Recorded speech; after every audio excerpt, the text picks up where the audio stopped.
Eve, are you there? No, sir. Okay, what's going on there? He pops in when he wants. Huh? He pops in when he wants, pop out when he wants, and does what he wants. It's the end of the semester, do what I want. I'm already graduating. I guess. That's not how it is. I think he's got a lot of distractions. That's it. Being at home. When he's sitting here, he was okay. Now, let's see, let me just mention a few things here. So we've got, today is the 24th, so we've got 424. We have, when's the last class? 15. The 15th? That's the final, and then you could have the class afterwards. Yeah. No, class afterwards. What are you talking There is no about? class. I'm going home. There's no class after. I would be here. I'll be here. There's no class after finals. So We don't we're take talking classes the on finals. 1st, the 8th, and the 15th. 3 more sessions, right? No, two more No, sessions. we're not doing the first, right? Because we get the field trip on the second. I'm gonna get to that. Okay. So, with respect to next Friday, then, Friday afternoon, there's no class here, all right? No class in Christian Evidences here next week at this time. However, it is required that you be present and listen to the presentation on Saturday, the 2nd of May, down there in Sarasota. I understand that all of you are going to have arrangements to get down there, right, with the van or something, right? Yes, sir. That's correct. And that's going to be required because I'm going to take the opportunity there. I'm not going to go over I'm intending not to go over the so-called bottom-up argument for the resurrection of Jesus or the top-down argument. Well, I'll go over a little bit today. I'll go over both of the top-down argument for the resurrection of Jesus and the bottom-up argument for the resurrection of Jesus. The bottom-up argument is sometimes called the minimal facts argument. That's Gary Habermas's term. At least I'm not going to put a lot of time into it in our regular session, and that's why I'm going to ask that you be there Saturday, because that'll be the lecture. It'll be recorded, right? I'm trying to get that pinned down. I haven't pinned it down yet. I made that request, yeah. I've got Saturday mornings. I have obligations. Oh, okay. I don't know what to do there then. I mean, I'm assuming it'll be, if it is recorded, you're going to listen to that, right? Of course. I'm trying to get a hold of Alex. He's hard to get a hold of. Yes, he is. And I asked him about I said I want to get this recorded, and we also had the situation with Eve. He has to look at it too. Eve, are you there? Nope. So, okay, here's the situation then.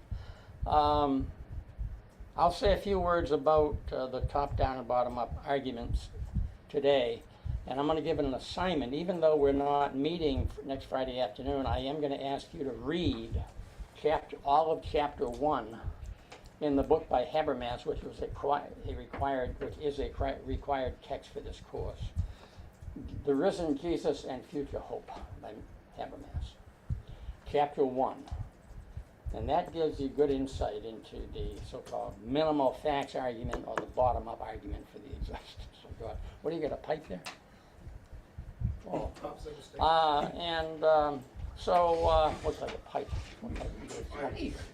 So,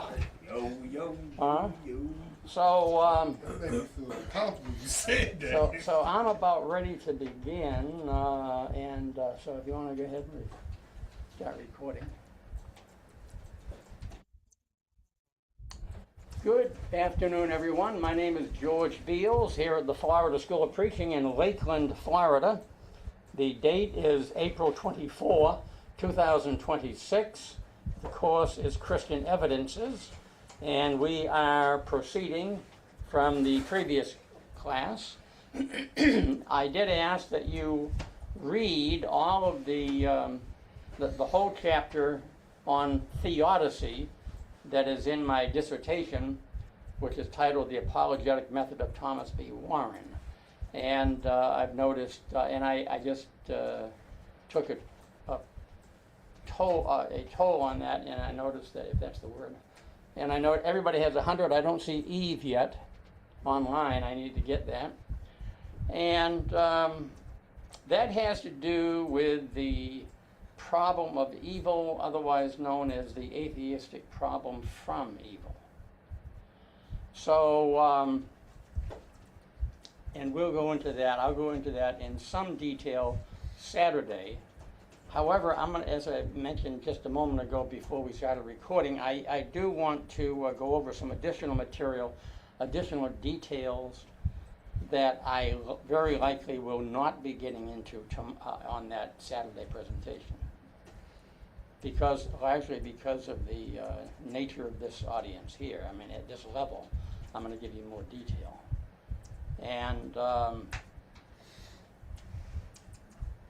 And then we'll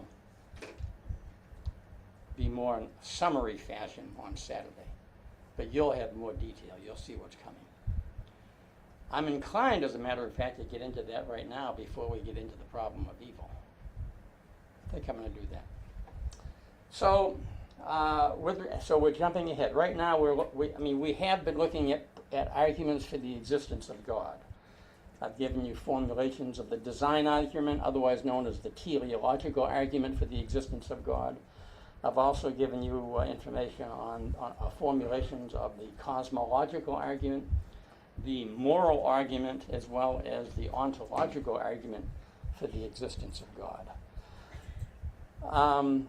Having done that, then we looked at the major objection that the atheist has with respect to the existence of God, and that is the argument from evil.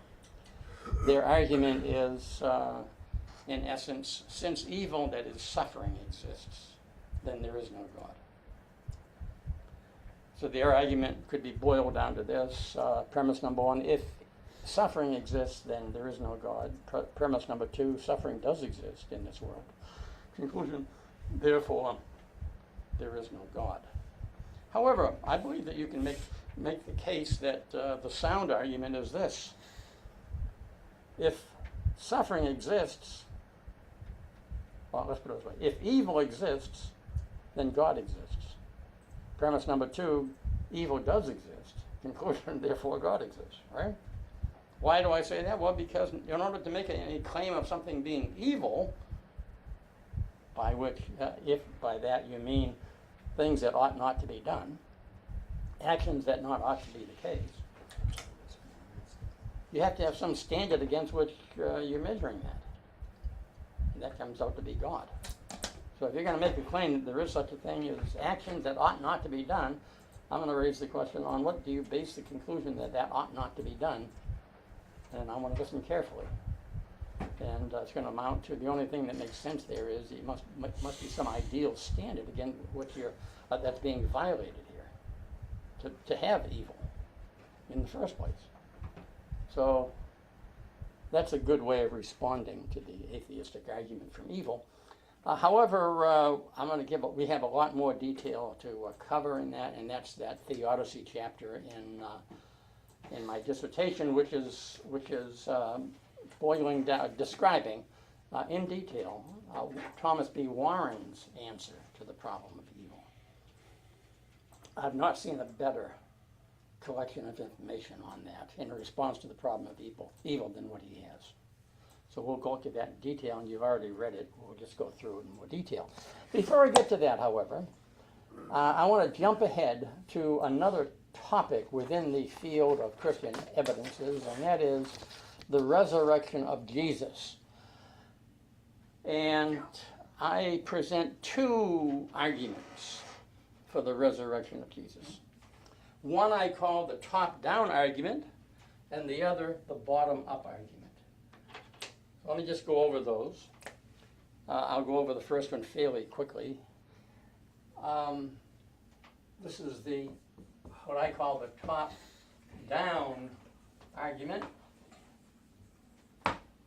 for the existence Which does not include time. of God. All right? So premise number one if God exists, and the Bible is the Word of God, and the Bible teaches that Jesus of Nazareth was raised from the dead, then Jesus of Nazareth was raised from the dead. Premise number 2, God exists. Premise number 3, the Bible is the Word of God. Premise number 4, the Bible does teach that Jesus of Nazareth was raised from the dead. Premise 5, therefore God exists and the Bible is the Word of God and the Bible teaches that Jesus was raised from the dead. This is by 2, 3, 4 conjunction. Conclusion, overall conclusion, therefore are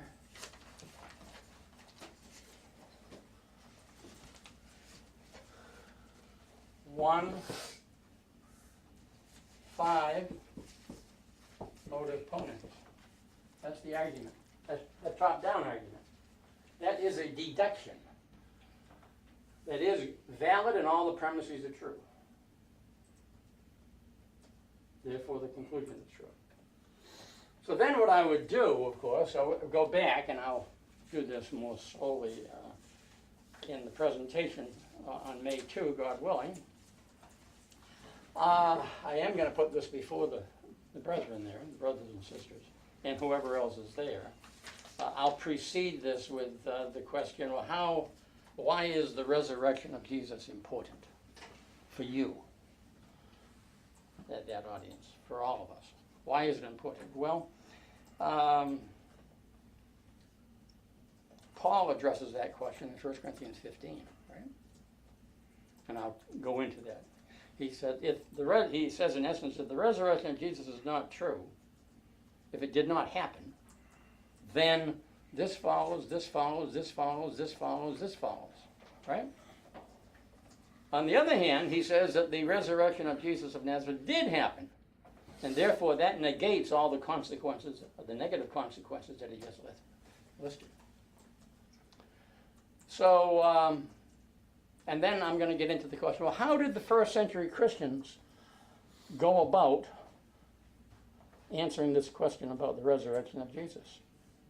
How did they affirm it? Well, they implemented 1 Thessalonians 5:21. Prove all things, hold fast that which is good. So how did they, do we have examples in the New Testament scriptures where they carried out 1 Thessalonians 5:21? Yeah. Acts 2, Peter does it there. Acts 3. Yeah, you have a lot of examples. Furthermore, Jesus himself found himself in the Old Testament scriptures, didn't he? Yeah. And so Peter in Acts 2 gives all this evidence, 8 lines of reasoning to the conclusion stated in verse 36. And then I go to Paul. He does so in Acts 17, 1-4, for example. Right? And so forth. So I give examples of that, of carrying out 1 Thessalonians 5:21. This gives us a window into how the first century Christians persuaded people that Jesus is who he claimed to be. That's how they did it. And so then I'm going to do the same thing, and then I'd get into the 2 arguments. This would be the first argument. I'll go into this in detail in session number 2. Session 1 is dealing with why is this important, and I want to bring forward the biblical picture, the claim of the Bible as to the resurrection of Jesus, and even more broadly, Jesus himself. What is that biblical picture? We could spend a lot of time on that, but I'm going to summarize that. That'll be session number 1. Then I'm going to say, so now with this background, let's do the same thing that they did in the first century. I'm going to give you an argument. An argument consists of evidence, adequate evidences that lead to the conclusion in our case being Jesus of Nazareth was raised from the dead. So here's the top-down argument. And then in session number 2, I'll probably stay only with the design argument. gonna run out of time if I get into all of the others, but that'll be adequate. Maybe I'll get into some of the others, but I'm intending at least to include, if not only include, the design argument for that God exists, So whose God- conclusion is that God exists. God exists, if God exists, then the Bible is the Word of God, and the Bible teaches the resurrection. Yeah. Yeah, well, So, yeah, and I'll talk about that too a little bit. That's good. In other words, what I'll say is, now, when we go through an argument like that, formally structured, precisely worded, pay attention, I'll say to the audience, pay attention. We have to pay attention to each premise, and then go to the next premise. Is this true? Is this true? Is this true? So I'd say, now, is this a true statement? If God exists, and I won't use that symbolism, probably, I'll try to write it out. If it is the case that God exists and the Bible is the Word of God, and the Bible then teaches that Jesus was raised from the dead, it does follow that he was raised from the dead, correct? That's a true statement, isn't it? That's an if statement. I'm not saying that these, at premise number one, I'm not saying that all three of these are true at this point in the discussion, but I'm saying that if all three of these are true, that has to follow. Do you agree with this? yes. All right, then I take up and show that God exists. And then the Bible is the Word of God, and I'll go from Genesis 12, 1, 2, and 3, the three promises there, and show how the Bible develops the fulfillment of Genesis 12, 1, 2, and 3.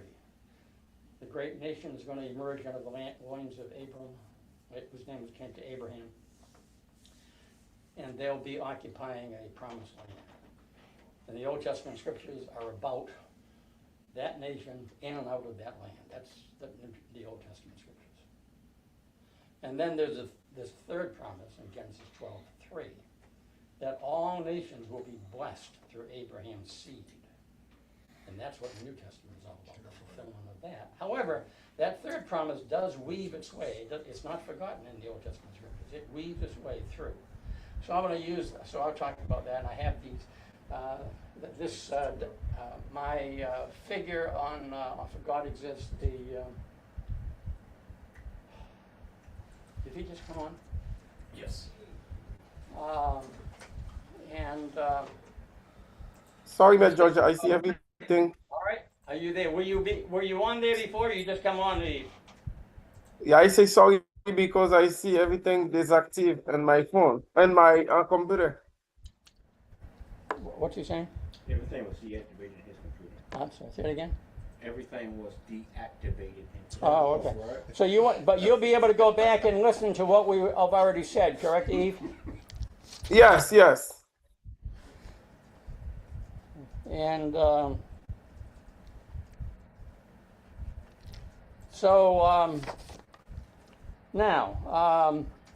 Eve, how much of the chapter on theodicy in my dissertation did you read? What percent? 80%. Okay. So then, and Eve, you realize that we're going to be, there'll be no class next Friday, but that instead of that, I'm going to ask people to attend my presentation on the resurrection of Jesus the following Saturday. That would be May 2. And we're going to see that we try hard to get that recorded. And but preferably have it live. So you'll be available to see that on May 2nd from 10 a.m. to 2:20 p.m. on May 2nd, Saturday. What time Saturday? What time Saturday?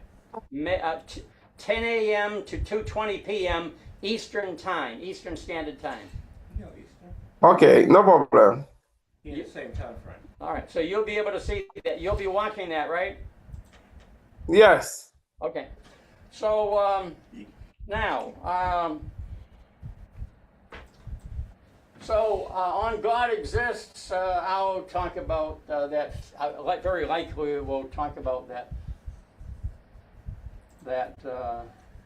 threefold figure the graphic that I made based on William Paley's argument. If you have an object that has parts that work together to accomplish an identifiable purpose, then you've got design. If you've got design, there had to have been a designer who both exists and has attributes at least equal to the task of producing such an object. Right? I'm intending to include that. And then on the Bible's the Word of God, then I'll go from Genesis 12, 1 to 3. Likely we'll just show how the Bible unfolds that. You're familiar with this? Remember this chart that I have? It has 3 lines, and you start with Genesis 12, 1 to 3. The two of them weave their waves through the Old Testament scriptures, and then the New Testament scriptures, the third promise, elaborates on that. And then, and also, of course, although we haven't covered this in this class yet, not in detail, using Warren's argument, if the Bible has property A and B and C ... and N, comma, then the Bible is the Word of God. It does have this property. It does have that property. It does have that property. Therefore, it has these properties. Therefore, the Bible is the Word of God. All right, and then to show that then I have to next to show that the Bible does teach that Jesus was raised from the dead. We got passages on that show that. That's pretty straightforward. Right? And then having shown that each of these 3 in the antecedent term of the conditional, and I probably won't use that terminology, but I do with you, then it follows that he actually was raised from the dead. And that's what I've done here, right? If I can show them individually, then I have shown that the conjunction of all 3 is true by the valid move called conjunction, and then having affirmed that shown that the antecedent term is true, then the consequent follows. All right, so that'll be my session number 2.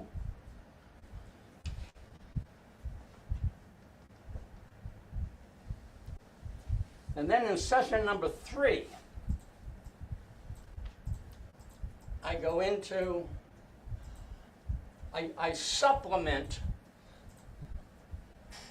the matter with a second argument that I call the bottom-up argument. Now, I believe that that second session, the top-down argument does the job. But the third argument is just reaffirming the same conclusion that was concluded in the second argument. So let's look at this bottom-up argument.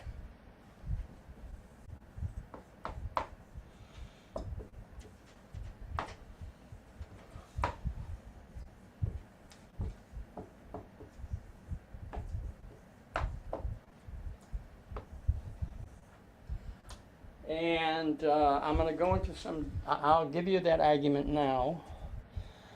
And I'll have 40 minutes to do it, to cover the argument that Saturday.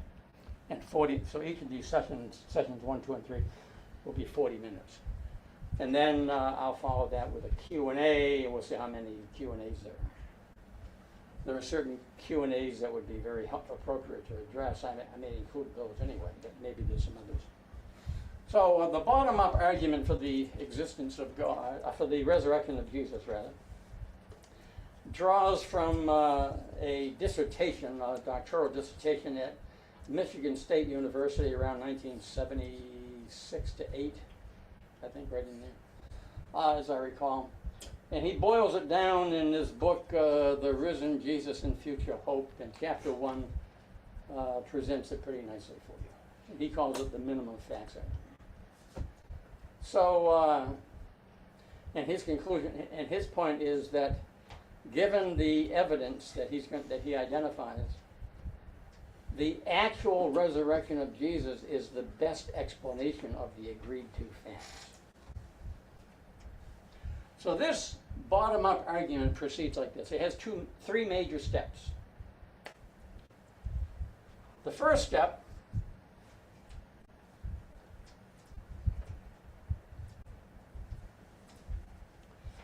is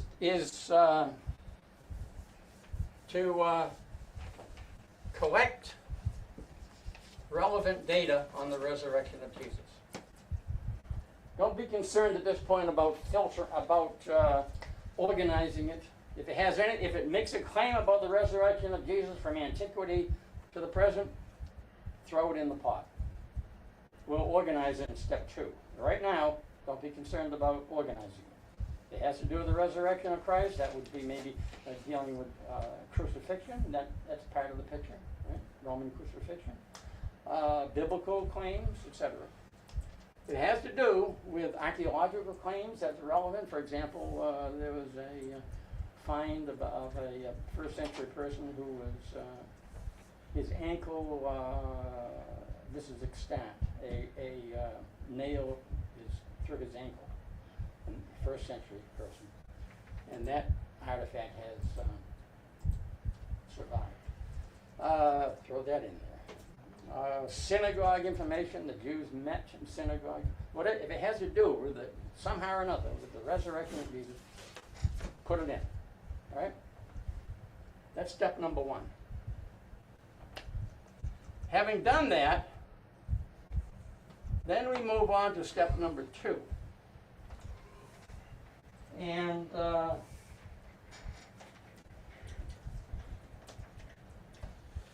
step number 2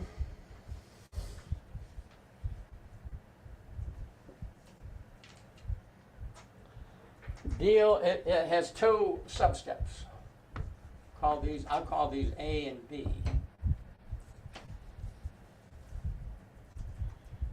A has to do with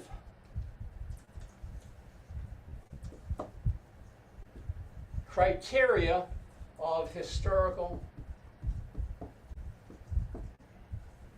authentication.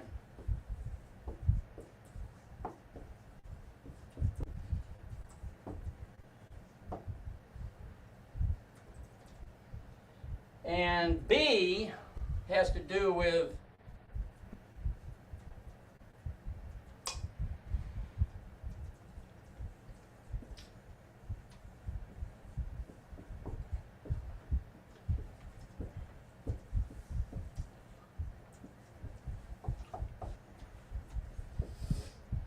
agreed to facts that emerge out of these historical authentication criteria. Let me explain that. Down here in step number 1, we have all this data having to do with the resurrection of Christ, of Jesus of Nazareth. And then what we want to do is filter that information through certain criteria of historical authentication. We're going to play the game. We're going to play the liberals' game here. The liberals' game. We're going to Habermas beats the liberal, the critic, in their own game. He beats the critics in their own game. So we're going to use what historians use, or should use, allegedly, in filtering through the data that has come. Now, some of that data is going to be rejected, or some would be questionable, and others would be, yes, these are factual. And how do you determine that? You filter them, you put them through a sieve, so to speak. That sieve is criteria of historical authentication. Think of that as a sieve. Taking that data, you're putting it through the sieve. Shaking it. What emerges are what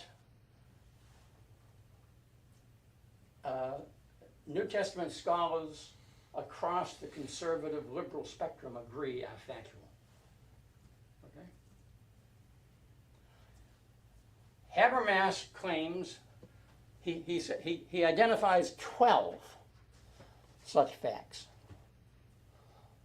And but he says, but maybe there'll be some who will question some of these. So I'm going to boil it down to 6. All right? And I have come up with a little acronym for memorizing these 6. Okay? Just to make sure I understand. So all the information goes through a sieve. That's A. The criteria of historical authentication is the actual terminology for that. Yeah. So it goes through a sieve, and that's A.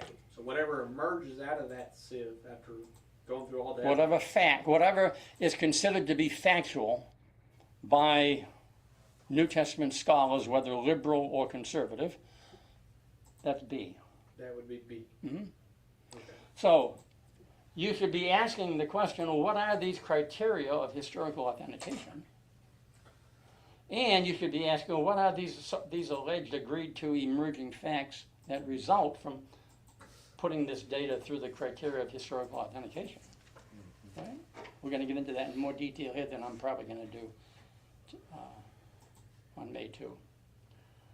And then, after doing step 2, then you go to step 3.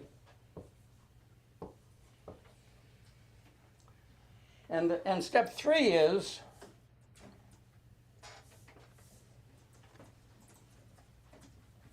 determining how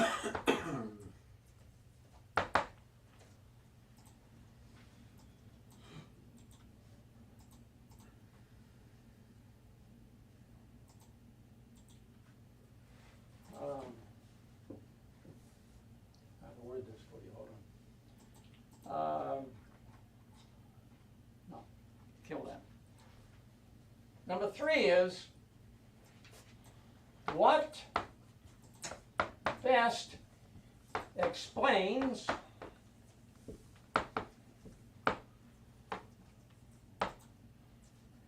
the facts that emerged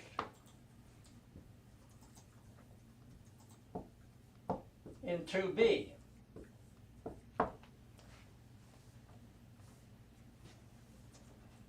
Now you're going to have to play this back in a test probably, quite possibly. Yeah. What best explains the facts that emerged in step 2B? These.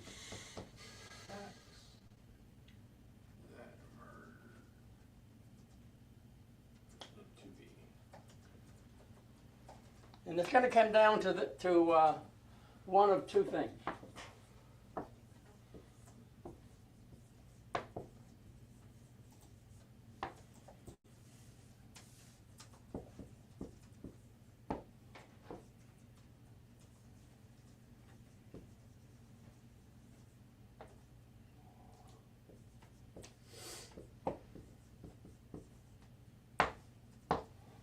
It's either going to be one or more naturalistic explanation, like they were hallucinating, or he never died, or his body was stolen, whatever. One or more of those, or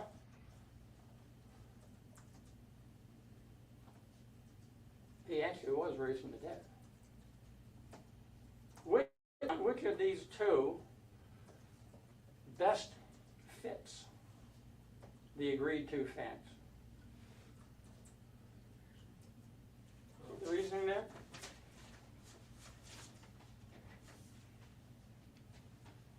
One or more mutual. One or more naturalistic Natural. explanation. One or more naturalistic explanation.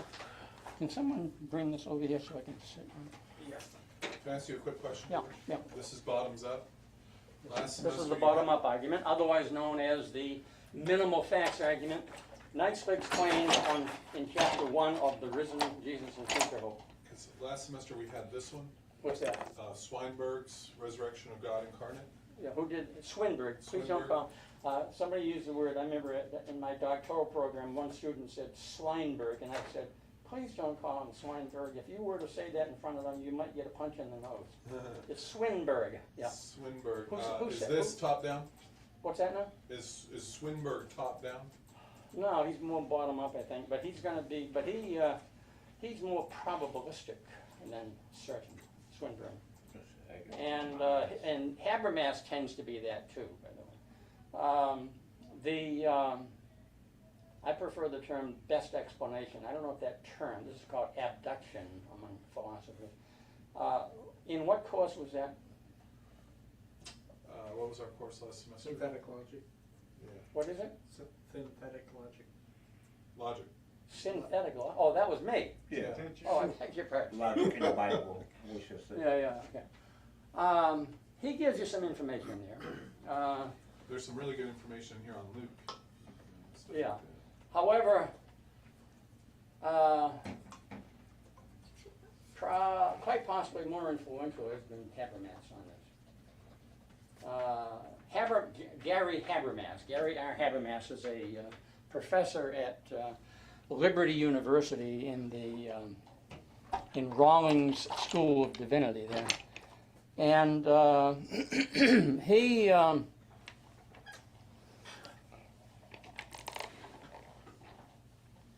has been called, J.P. Moreland called him recently, the world's leading expert on the resurrection of Jesus. And he has been writing his magnum opus.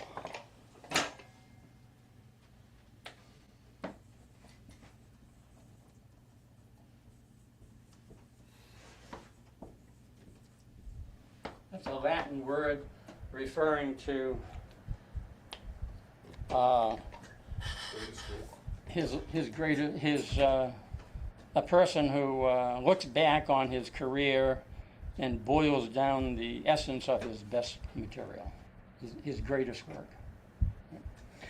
And opus means work. Magnum in Latin means opus in Latin means work, and magnum in Latin means big.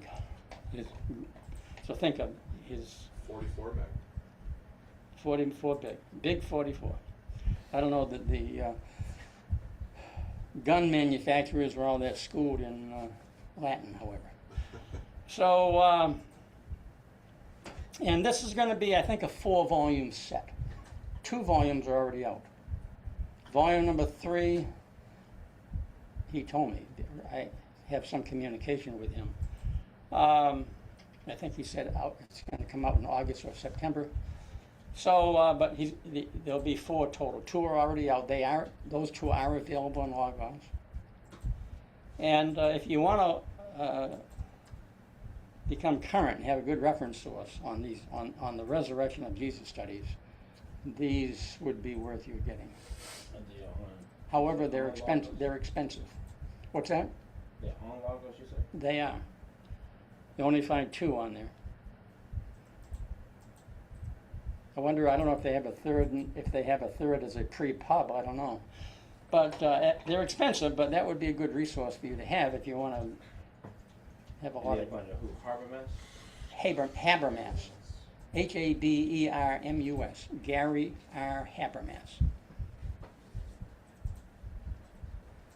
And he also has a website that has a lot of material on there too. And he's done a lot of public debating on it. In fact, he debated Anthony G.N. Flew after Warren debated him. Warren debated Flew on the existence of God. Habermas debated him on the resurrection of Jesus. And he and Flew became good friends. Habermas and Flew. And Flew stayed with Habermas during that debate. How you spell that again? H-A-B, right here.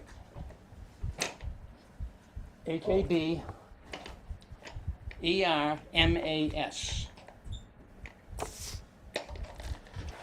So,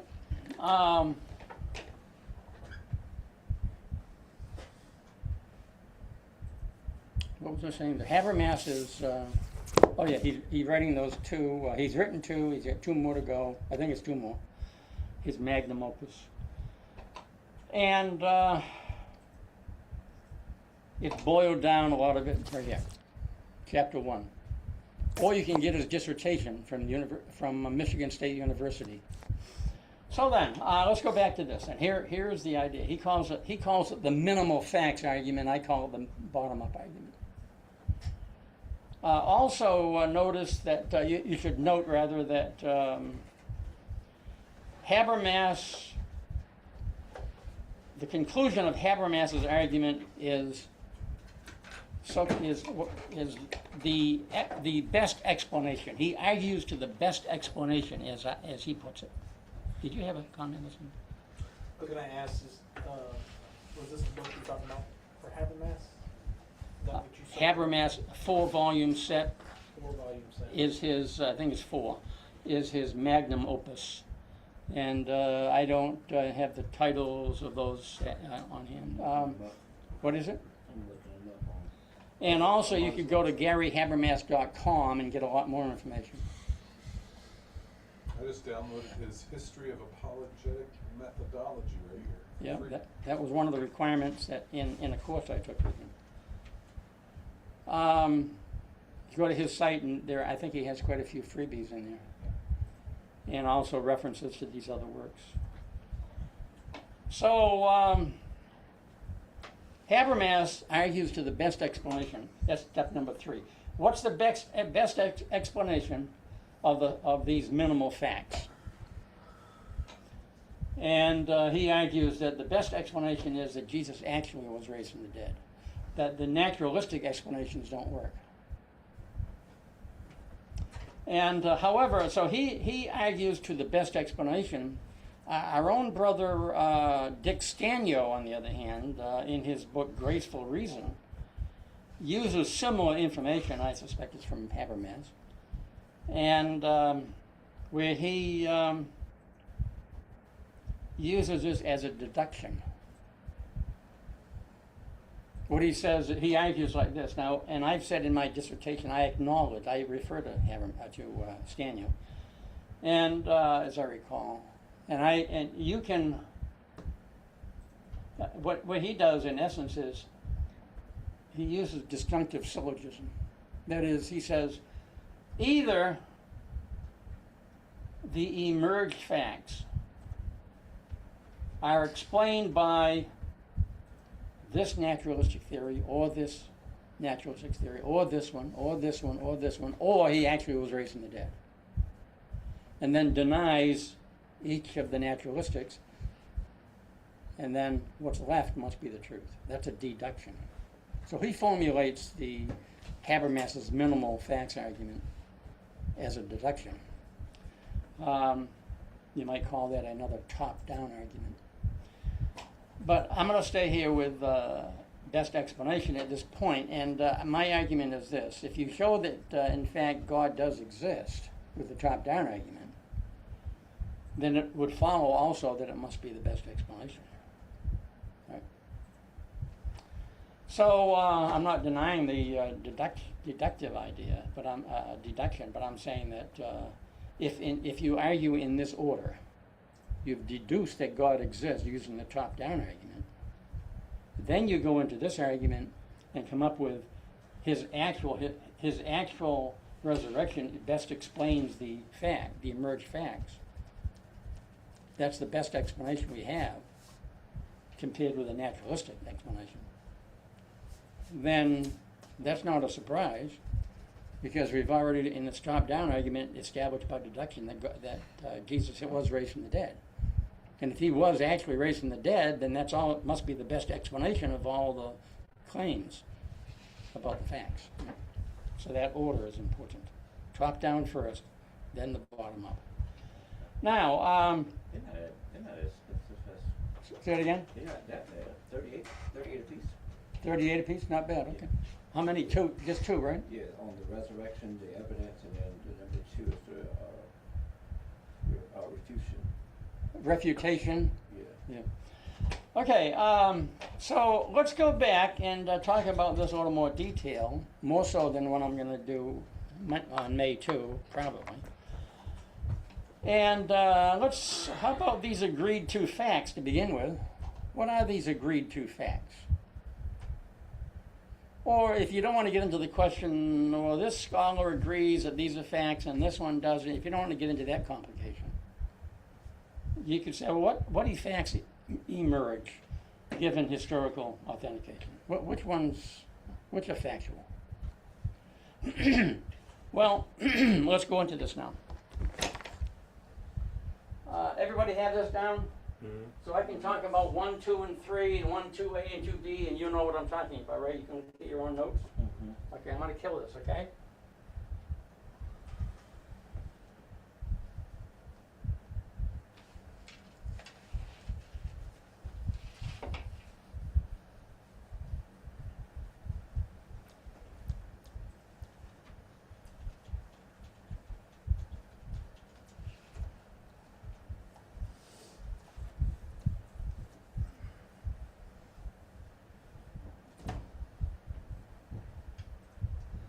Maurice, are we having fun yet? Yes, sir.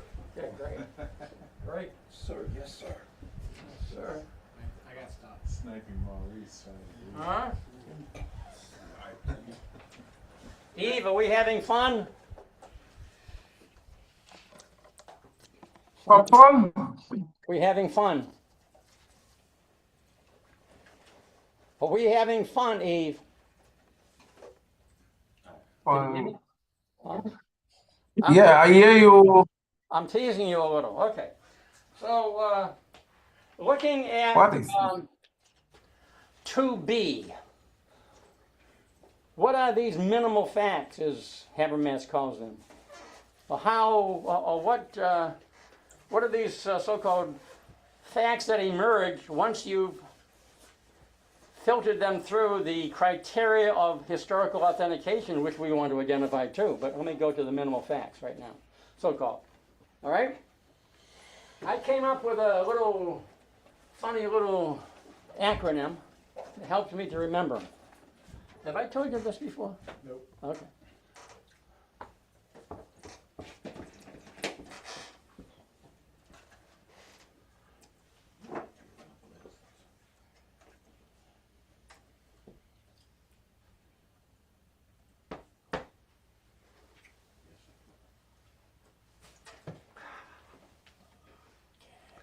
So then, I came up with this, I remember this way.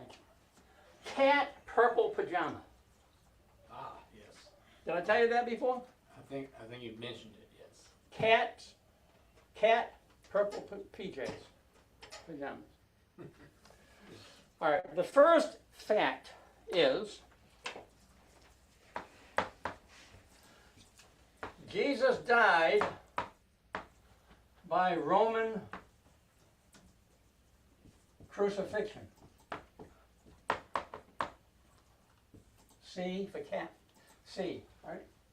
Oh, is that a J at the bottom? Yep. Pajama. Yep. PJs. That's right. Pajama PJs. So this is agreed to. A fair amount of people agree with this. But whether or not you get a lot of agreement, that's what he wants to say. Okay, you agree with all of these, liberals and conservatives. How do you explain them? All right. But whether or not you get agreement, I'm not going to. I mean, truth is not dependent on how many votes it gets, anyway, right? Right. So as a matter of fact, I'm going to say, yeah, I affirm that. There's adequate evidence that allows us to say that Jesus died by Roman crucifixion. C. Right? Second,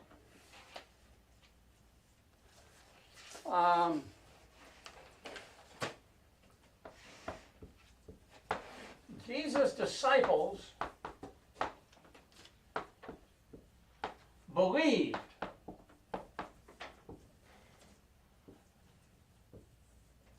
they saw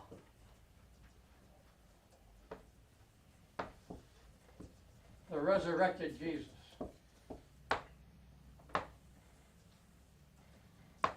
Notice what this is saying now. And there's a lot of agreement on that. This is not saying that he actually was raised from the dead, but they believed that he was. That's bought into by a lot of scholars. Yeah, they believed he was raised from the dead. And a third fact is,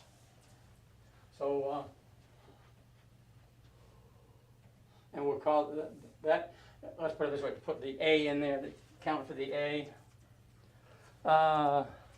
Jesus' disciples believed,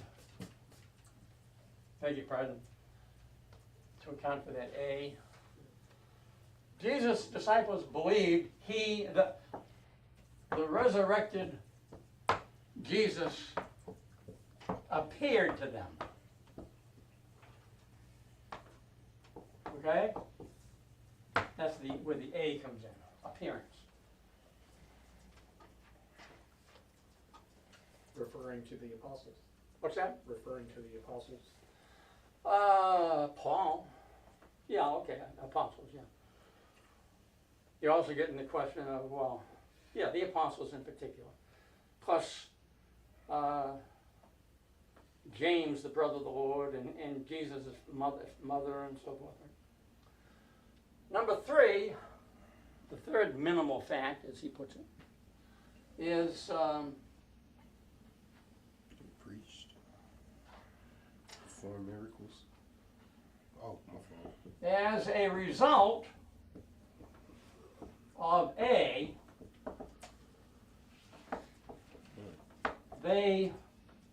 their lives were transformed.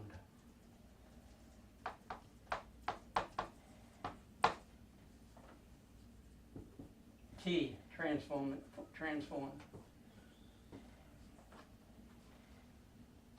Yeah, okay. True, yeah, we buy that. Yeah.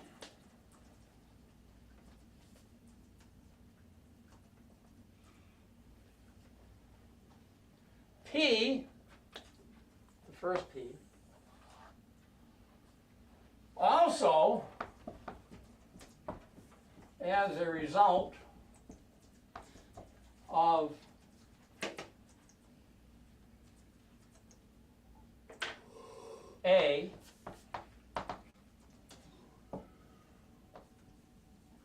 they proclaimed P. They proclaimed the resurrection of Christ. Early.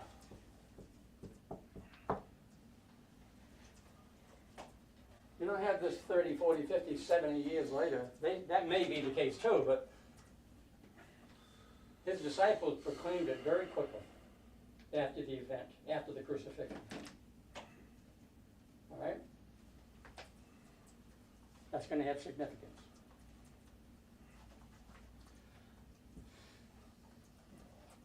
And then in particular, Paul,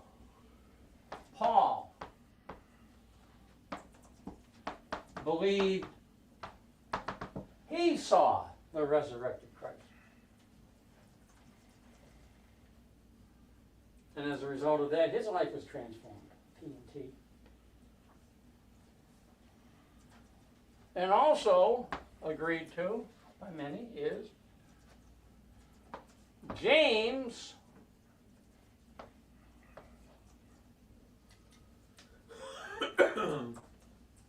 the brother of Jesus,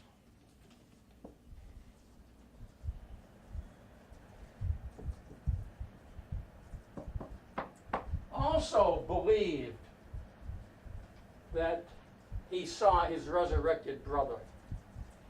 And his life was transformed as a result of it. These are the 6 minimal facts. 7th close one is the empty tomb, but he draws it. He said, I'm going to draw the line up. Okay, there may be some questions. I'm going to boil them down then to these 6. I come up with 12, but some may question. Okay, I'll boil it down to 6. These 6.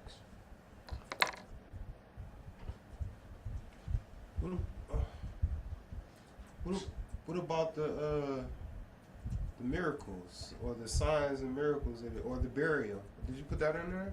He dropped it down to 6. Oh, okay. When you read that chapter, you'll see there are more than 6. Yeah. But he says, so he starts off with 12 at 2b, what I call 2b.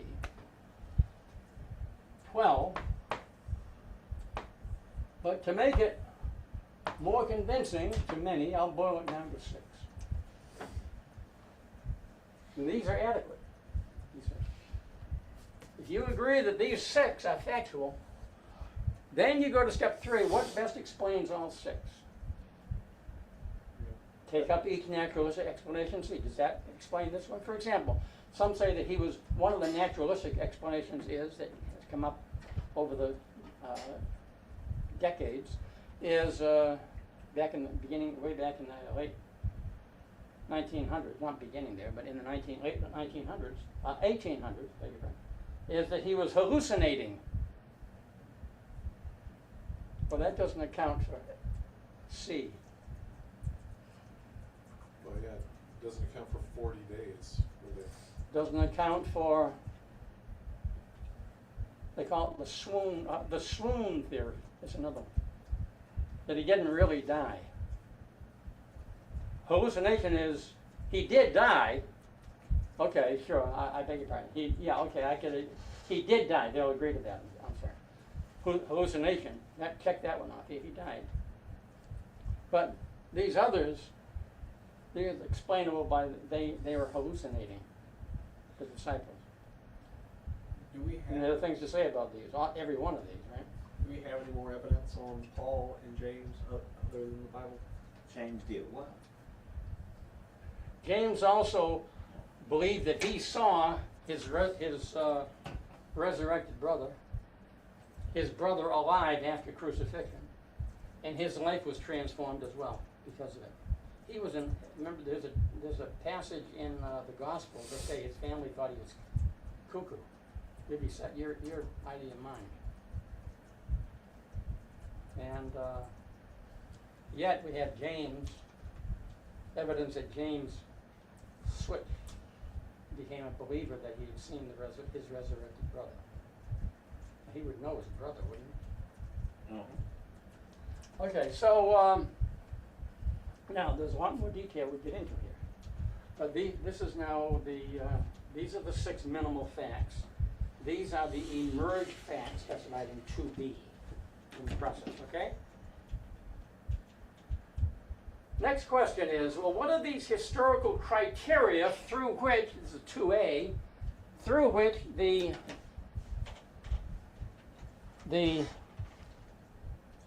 collected data is filtered? What are these criteria? The idea is, well, let's look at this. Let's look at this alleged event of the resurrection of Jesus of Nazareth, like we might analyze any other historical fact from the past. And I mean, you have a lot of these claims. How do you know it's true? Well, for example, how do you know that? Are you convinced that Lincoln was assassinated on April? April 14th, 1865? Yes. On what do you base that? That's a historical fact. Now notice this. Notice what you're doing here. If you say yes, then the question is, on what do you base that? Other people's Facts. a witness of the event. Reliable testimony. Reliable testimony. Anything else? Don't they have physical evidence? There's physical evidence. Yeah. Allegedly, you go to Ford's Theater in the basement and see the gun that Booth used. It's there. They have the top coat. I've seen it. The top coat, the top coat and the top hat that Lincoln was wearing. Wow. It's black. Up in Dearborn, Michigan, in the Henry Ford Museum. Never been there. That's sad. I've been there. Born there, never been It's the best collection of Americana that I've ever seen. Oh, it just goes on and on and on. there. It's gotta go. And they have there the chair that Lincoln was sitting in Ford's Theater when he was shot. And there are blood stains you can see on the back of the chair. How could that still be there? I guess if you preserve the blood stains. I think it's hard to get blood out, isn't it, out of fabric? Typically, yeah. After years. And then the question is, well, how do you know that this is what it claims to be? It's how you get into that, right? So what you're doing here is really you're dealing with these criteria of historical authentication. Now let me point this out. I'm going to give you a list of these criteria and an explanation of them in a moment. And I'm probably not going to. I'm not going to give this much detail in May 2. I'll pick out a couple of them. But this is found in New Testament scholarship, and it's part of emerged out of the what is sometimes called the search for the historical Jesus. The search for the historical Jesus. And the search for the historical Jesus can be divided into different periods of history. One of them, what is sometimes called the first quest, is back in the late 1800s. And then there was a gap, wasn't much of an interest, I guess. But then the second quest took on legs in the earlier decades of the 20th century. And it was during that second quest that you find these historical, these criteria of historical authentication identified. There are disagreements among scholars, including the liberal scholars, as to whether these criteria are worth their salt. This is a book. Hmm? Is this a book? No, No. books and articles dominating the New Testament scholarship in the 20th century. Okay, but not like a combined together called. I'm going to give you those. I am going. There are some authors that have brought them together, and I'm going to give you a copy of that information. So, and then some of the historians that are not New Testament scholars, in other words, classical scholars, who look into ancient Greek history and ancient Roman history and so forth, they don't buy into all of these. But a lot of the skeptics in New Testament scholarship came up with these, and some of them you may find are reasonable, plausible, and others maybe not. But so there's some controversy even here, right? Well, what are these criteria? This is 2A, correct? What are these criteria? Okay, let me give you a.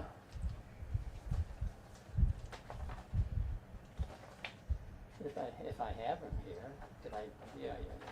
Yeah. Let me make a nice little copy for you of these. All right, I'm going to give you a copy, and you'll have a list of these. All right, and an explanation. Everybody happy? Now, there's more. This is the criteria of historical authentication. We want to look at what those are. There's something else.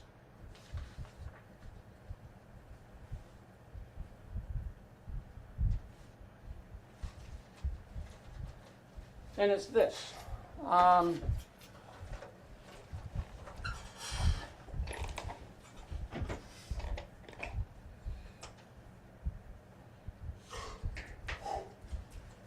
The New Testament skeptics don't buy all of the New Testament books as being original. Now, they like Paul, but not everything that Paul allegedly wrote was written by Paul, they say. Probably influenced by Paul, but he probably didn't write them all. This is liberal New Testament scholarship. Well, what books do they accept as being Pauline? And then furthermore, even if they do, even with these books, they don't necessarily accept everything within those books. But what has emerged is, one of the things that has emerged is, they do accept certain sayings in some of these books as being historical. And there is the so-called gap, ditch, they claim, between the Jesus of history and the Christ of faith. You should get that down. You should be aware of this as ministers, preachers. Jesus of history. They make a distinction between the Jesus of history and the Christ of faith.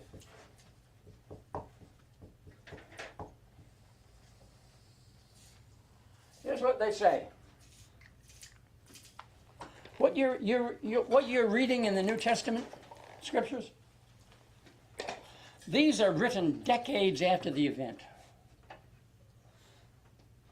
And what you're reading is about the Christ of faith. That is, Christians who lived well after the time of Jesus, decades, looking back upon Jesus as believers in him. So what you're reading in the New Testament scriptures is what in their faith had to say about Jesus of Nazareth as the Christ.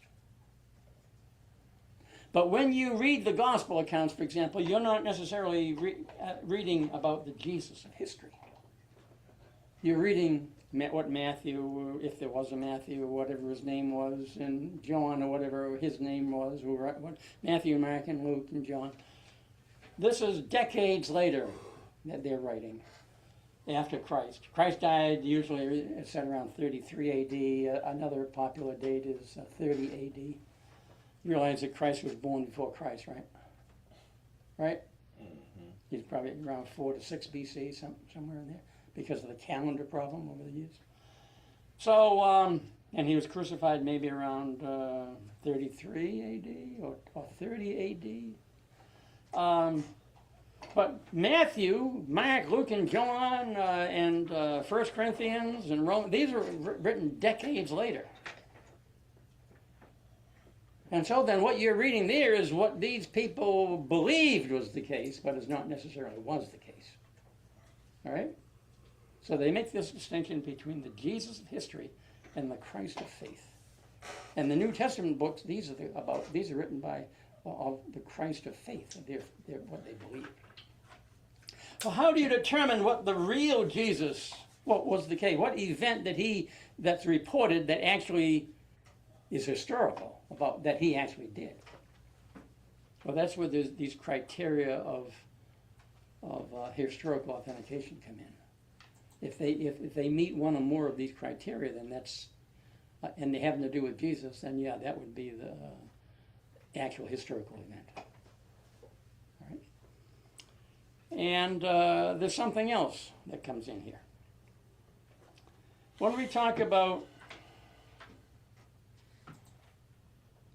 the fourth entry of the six minimal facts, namely, as a result of their belief that they had seen the appeared Jesus, that Jesus had appeared to them, then they very quickly proclaimed the matter. They proclaimed to people. They didn't wait for decades. They proclaimed it early. Well, how do you know that? How do you determine what is it they proclaimed? How do you determine that their proclamation of the good news about the resurrection of Christ happened early, way back close to 33 A.D.? How do you know that? Well, what they use for determining that is what are called creedal statements.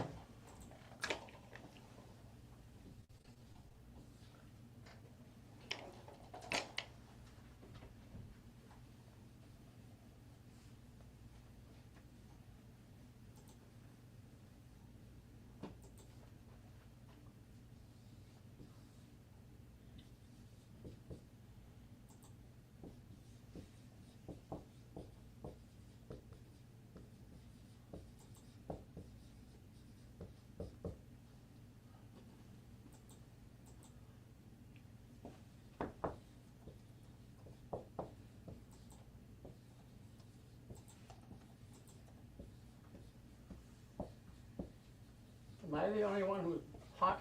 Yes. I am. Okay. All right. You realize what you said yes to? Huh? Oh, who said that? Oh, You you. ain't gonna be the only one. You're, all right. I think he meant no. But he said yes. He said yes. All right. Was that a mistake? No, I meant no, but I said yes Ah. because I know my brothers are always watching me. Oh, I see. Brothers in plural or just one brother? Okay, so what are these creedal statements? What does that mean? We need to know about that. In your notes, anyway. Well, a creedal statement is a statement that what we recognize today, the kinds of statements. For example, we hear things like, what do we hear? Faith alone. Faith alone, or we hear, speak where the Bible speaks and be silent where the Bible is silent, right? This is a statement that's they statements that are bought into early, and then they take on a life of their own, and it's something that's repeated. But if they're, and creedal means belief, right? So these are what people believed early in a particular movement, and then it took on its life of its own, and you find it later. But if you find somebody writing today, we speak where the Bible speaks and are silent where the Bible is silent, and he's writing that in 2026. It didn't originate in 2026. That thing, that's been around for decades, right? So if you could come up with some criteria for determining what such a statement is a creedal statement, you've got evidence that whatever it was talking about happened very early, a lot earlier, right? So you notice how that helps to bridge, how it helps to substantiate certain statements within, if you're going to play the game, the liberal game, with these criteria of historical authentication that they're claiming, and that they accept these creedal statements, that there are creedal statements scattered in the scriptures, in these New Testament letters, in Paul, for example. If you can detect some of those, then that's going to indicate, if it has to do with the resurrection of Christ, that's going to indicate that that is a statement that was said earlier than the book of 1 Corinthians. If you're going to say 1 Corinthians is dated around 55 AD, but you find a creedal statement about the resurrection of Christ, that it is a creedal statement, then that was believed a lot earlier than the writing of 1 Corinthians. That was believed a lot earlier than 55 AD. Now you can't go any earlier than his death, 30/33 AD, but you're getting closer to it. And if you get closer to it, that means this is historical. You see the argument here, how that works in our favor? Even using their criteria? Right. And so you use Acts They don't like Acts. to date letters to get closer. Yeah, they don't like Acts, unfortunately. They don't like Acts. However, I have a paper on Acts 7, Stephen, that provides, I believe, evidence that you've got some early authentication right in there in Acts 7. Before we're done here in this course, if you remind me of that, I'll make a copy of it. They don't like Acts 18 and Gallia. I think they'd buy that. I think they'd buy that. But whether or not they do, you've got corroboration whether or not they believe it. I mean, it's factual, right? Right. So I want to be careful on how much stock I want to put on agreement by the liberals. Right. All right. Anyway, but as a matter of fact, you can still play their game. And what Habermas does, he plays their game, and he beats them at their own game. He does a good job. He does a good job with How that. to move to pieces. And what he's doing, see with this 1, 2A, 2B, then 3, he's playing their game. And then in 3, where you've got either some naturalistic explanation accounting for these agreed to facts, or that actually happened, which one best fits? He's going to argue that the actuality of the resurrection best fits these facts that you agree are facts. Yep. Ouch. Ouch for the liberal. All right. Another thing he points out is these naturalistic explanations that are offered, hallucination, swoon theory, etc. They successfully refute themselves, he says. Look at what one scholar will say. Well, here's how I account for these facts. The disciples were hallucinating. As a group, they were hallucinating. And then this liberal over here says, that doesn't make sense, and successfully refutes it. So you look at these natural explanations, and Habermas says it's an amazing thing that they successfully refute one another. So you can listen to what one scholar says, a liberal, a critic, about these facts, alleging that this is the swoon theory. That's how I account for it, or his disciples stole the body, or whatever. But this scholar over here says that doesn't make sense. Here's why, and he successfully refutes it.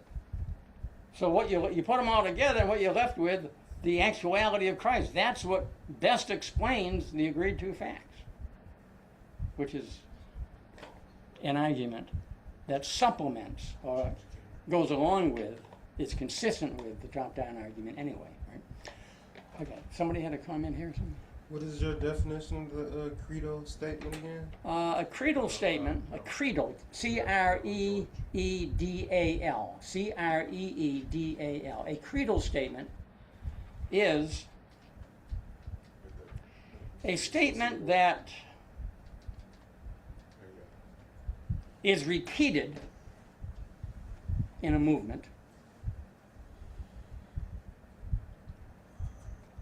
implying that what it says happened earlier in history.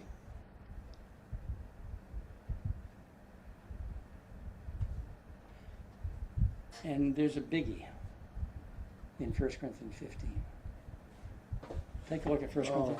Take a look at 1 Corinthians 15.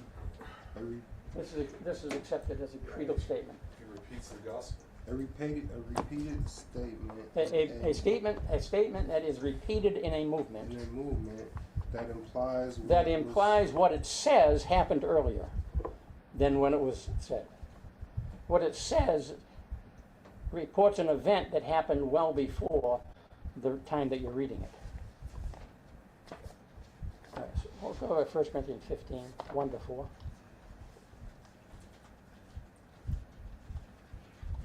So what we're doing here, we're moving closer to the Jesus of history with this, with these creedal statements. This is bridging the so-called gap between the Jesus of history and the Christ of faith. Some of these statements, there are some statements, creedal statements, in these books written after the event that indicate that the fact mentioned happened much earlier. That's bridging this gap, you see that? Everybody seen that? All right, 1 Corinthians 15. This is the biggies. So this is accepted as Pauline. Paul wrote this. All right? 1 Corinthians 15. Moreover, brethren, so he's writing around 55 AD or so. Moreover, brethren, I declare to you, that's present tense. He's saying this when he wrote this, around 55 AD. I declare to you the gospel which I preached to you. That's before 55 AD. It's before the Gospel of Mark, too. Which also you received at that time, before I wrote 1 Corinthians 15, before I wrote 1 Corinthians. And in which you stand, by which also you are saved, if you hold fast that word which I preached to you, unless you believed in vain. For, explaining this, I delivered to you, past tense, first of all, that which I also received. Now he's going back before that. So he preached the good about the resurrection of Christ to the Corinthians before he wrote 1 Corinthians, before 55 AD. And he says in verse 3, for I delivered to you, first of all, that which I also received. So he received the message before he told it to them, which was before he wrote 1 Corinthians 15. Notice how he's going back. That Christ died for our sins according to the Scriptures. Christ died for our sins. Creedal. This is a statement that has been around a while. Christ died for our sins. This is like we speak where the Bible speaks and silent where the Bible is silent. Somebody writes that in, Anton writes that in an article, Church Bulletin today. And you read it. Well, it didn't happen in 2000. That didn't first happen in 2026. That had a life of its own. That preceded his writing that 2000. So Christ died for our sins, according to the Scriptures, and that he was buried, and that he rose again the third day, according to the Scriptures. This is evidence of statements, a proclamation of words about words that were said a lot earlier than 55 AD. This is getting us back, and now you only get between 33 and 55, so you've got, what, 20 years in there, right? 20, 22 years. Now, but you're moving back. You're getting very close. That is going toward the Jesus of history from the Christ of faith. So it's helpful to do this because using their criteria, it's showing, it's countering the claim that, oh, what all you're reading is about what they believe decades later. It doesn't have any fact in history. Yes, it does. He's referring to something that has been around. This statement, this claim has been around for decades. And so then it's bridging this alleged gap that you're telling me about. Furthermore, in the top-down argument before this, I believe that we can show that there is a divine thread that weaves its way through the Old Testament Scriptures into the New Testament Scriptures. And that what you have, therefore, is evidence right there that this is an intelligence working things out that exceeds the combined intelligences of the writers. And that, and then the rest of the text is attached to that thread. And that's why today you hold in your Bible not just the thread, but all this text surrounding that thread. So that's what I argue in the top-down argument. But I'm putting that aside for the moment, just go through this, but understand you still have that top-down argument. Right? And this is just going to affirm what we already saw in the top-down argument before this. So, all right, so what I want to do is give you a handout, and I'll point out a few things in this handout where I've collected together some of these criteria and information about the creedal statements and so forth. And then that'll be something that you'll have for your notes, for your references. And then having done that, even though I understand we could have a whole course, I had a whole course under Habermas just on creedal statements. So bear in mind that we could have just a class on the resurrection of Jesus, right? And get into a lot more detail. But you've been now exposed to this, and it's good for you to be aware of these arguments and these. Another thing that it would be helpful to you be aware of, and I don't know that I'm going to have enough time in this course. The clock is ticking to explain this in any detail, but this tracing out of the quest for the historical Jesus, that has a history. What you might want to do is, on your own, is note that the quest, or the history of the quest for the historical Jesus, or the quest of the historical Jesus. And there'll be videos online that will give you more information on that. Related here is a thing called the historical critical method. The historical critical method, and as opposed to the grammatical historical method. You could just write some of these terms down and look them up on your own and expand upon it in your own studies, aside from this course. Critical method, what is it? Say it again? The second one was We would hold to the grammatical historical method of biblical exegesis. The historical grammatical. We're interested in paying attention to the historical background of biblical texts and the grammar and the words and so forth. But the other is called the It's called higher criticism. That's the historical critical method. And that is something that is somewhat objectionable. It's an interesting study in and of itself. You can see how the Protestants took this on, and then the Catholic Church resisted it a bit, and then in 1943, Pope Pius XIII, I think, came out with an encyclical where he endorsed it, and then the Catholics started using it, and then they get themselves into trouble. It's quite interesting to look at that. But that's you might just look these up on your own in your own perusals. But let me give you a handout here that'll cover some of these criteria. We go ahead and take a break? Yeah. Thank you, Austin. Because I was wondering what was wrong with my windows, with my screen. But all of them were like at 175%. Something like that. Just because you do it like this, you keep blowing it up and blowing it up. It stayed that way. So like when I was doing some stuff, it cut.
to move on. Rachel just emailed all of you 2 documents that I wrote in my studies and that are related to what what I just talked about. One of them is titled, let's see, and this is fresh off of my doctoral program that I wrote up. One of them is called 4 one-page argument summaries of New Testament creeds. And a second is key points from the creeds course. Now in this material, I give you a fair amount of material regarding these 2 items right here. Criteria of historical authentication and also criteria for detecting a New Testament creedal statement.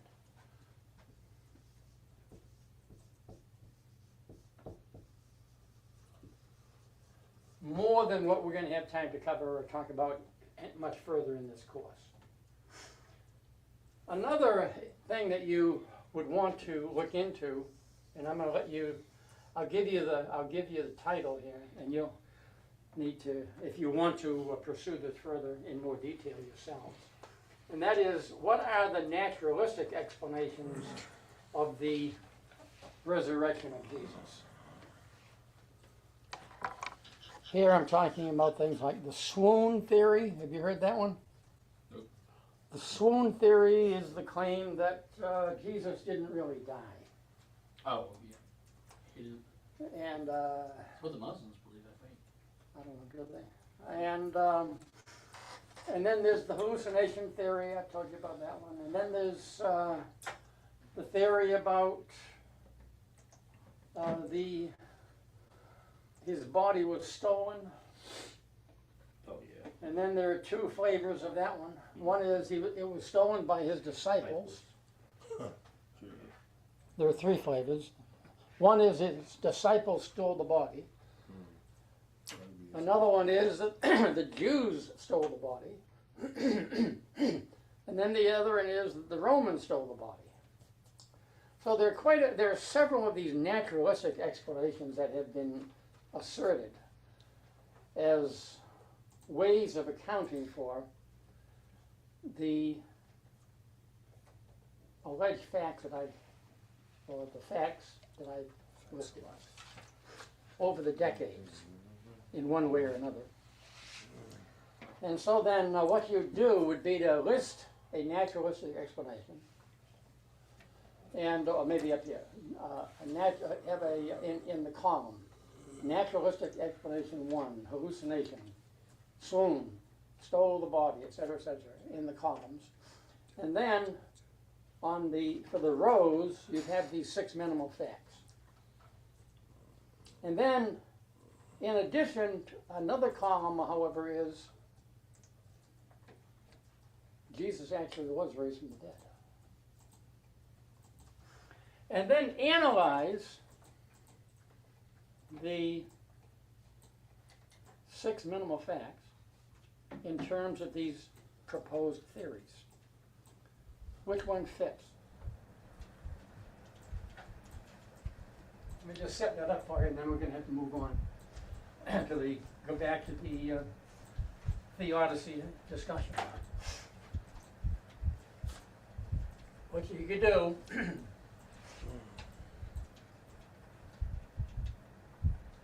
on your own study over the years, God willing. So it's naturalistic explanations, New Yeah. Testament creedal statements within the Well, text, no, and what was the other one? Well, these 3? Yeah. The third one was naturalistic explanation. The first one was criteria of historical authentication. Second one was criteria for detecting a New Testament creedal statement. And the third one is naturalistic explanations of the resurrection of Jesus. So you could make a study like this, right? This would be a nice class. You could have this in a Bible class. You'd have up here Naturalistic explanation, 1, 2, 3, etc. And then Jesus, to be honest, you also have to put this one in there, right? Jesus actually rose, right? And then over here on that would be the column headers. And then over here you'd have minimal fact 1, C, 2, A, 3, T, 4, you know what I mean by these, right? P, 5, P, 6, Yes. J, right? Pajama PJs, Yes. Cat, purple pajama. Yeah. By the way, some people try to put these 6 minimal facts in terms of the word Easter, but I haven't found one that works well. But, the denominational world calls this Easter, right? The resurrection. So, and the King James has a mistranslation on that too, right? Mistranslates the Passover for Easter. In a location. Okay, so notice what you got here. In the rows, I've got 6 minimal facts that emerge in 2B. And then on the column headings, I've got explanations of those 6 minimal facts. You gonna have to write it out like that? No, I'm just giving this to you Oh, as a okay. convenience for you. And I don't know, maybe I'll put this on a test, I don't know yet. But I'm saying that at least get this down. This is one way of analyzing this matter. And then what you do, you identify, say, the swoon theory, all right? Swoon theory. That is, he didn't really die.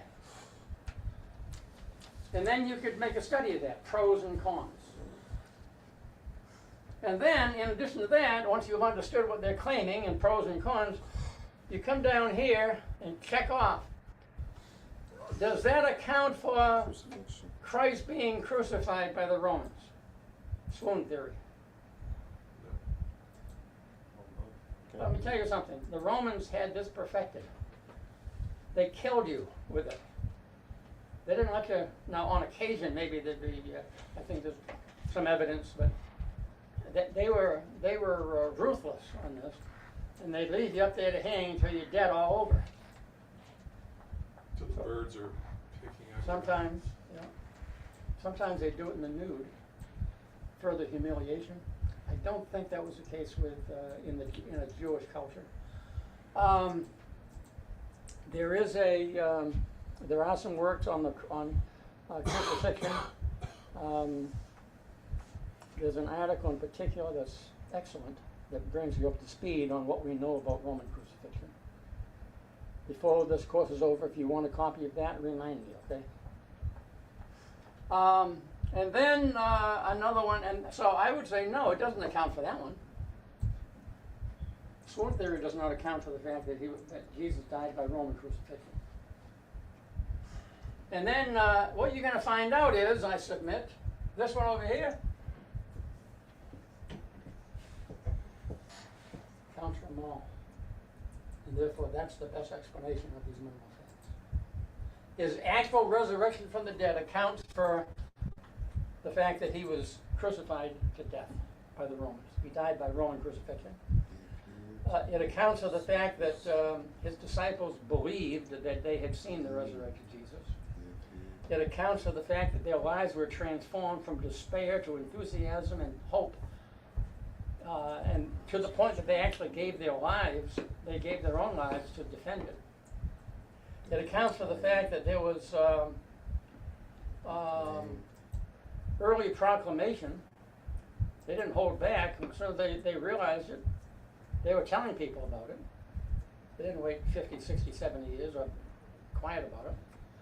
It accounts for the fact that Paul underwent an experience that changed his life. He believed that he saw the resurrected Jesus. And his life was transformed as a result of it. It accounts for that. And it accounts for the fact that James, his brother, look at the book of James, read the book of James written by his brother, that he believed that he saw his resurrected brother, and he would proclaim it. Look at Galatians 1, chapter 2, 1 and 2. All right, so this is the best explanation, that he actually was raised from the dead. Now, he goes into a nice discussion of all this in some detail. In chapter 1, Habermas does the risen Jesus and future hope. So I'm going to ask you to read that book, read that chapter 1, and I'm going to ask that you read it before before Saturday, before you come on the scene. So you'll have that background, you get some, you'll in your own mind, you'll be able to elaborate upon what I'm going to be saying. I'm going to have to boil it down for that audience, but you'll have more details. You already have been exposed to more details. And if you read this at chapter 1, that'll be helpful to you. And then you'll have more depth. All right, so I'm going to ask that you read that beforehand, then I'll take a percentage. We're not going to meet until May 9th, May 8th. Yeah, May 8th, right? For class, yeah. For class here, and then we meet again on the 15th. The So 13th. on what? The 15th, right? I thought 13th, didn't he switch you days or something? I don't think so. No, he's not switch. No. So He don't switch. now there may be some opportunities for me. Sometimes he does give me opportunities to. Somebody doesn't want to Wait. take it, and I'll take it. I have not done it this time. I think we are trying to get you switched. What's that? We are trying to get you switched. I'll take that bridge when if it comes. So now, so there may be one or two more meetings of us that we'll have. We'll see. But right now, it's only 2 more after today, Yeah. plus the May 2 thing, right? 3 more. So what I want to do is, before we're done, I want to go over the theodicy today, and then I want us to look at eventually talk about the argument for the Bibles being the Word of God. There are some other things that we probably are not going to have a lot of time for, if any. One would be on the canon, the Old Testament canon and the New Testament canon. You know what that is, right? Have you had exposure to that study, the Old Testament canon, the New Testament canon? You have? Told about it in That was history. it? Did you get into it? What's that? We was told about it. We was explained about it in the history and Who told you that? What class? Church history. church That's, history. Bruce Darty. George Bruce. What did he get into that in some detail? On the old, Yeah, old the canon? criteria Yeah, for what was criteria. canon and Okay. who, you know, like Montaigne showed up in Rome in 140 AD with a New Testament, pretty much. At least Paul's writings, and First. then you have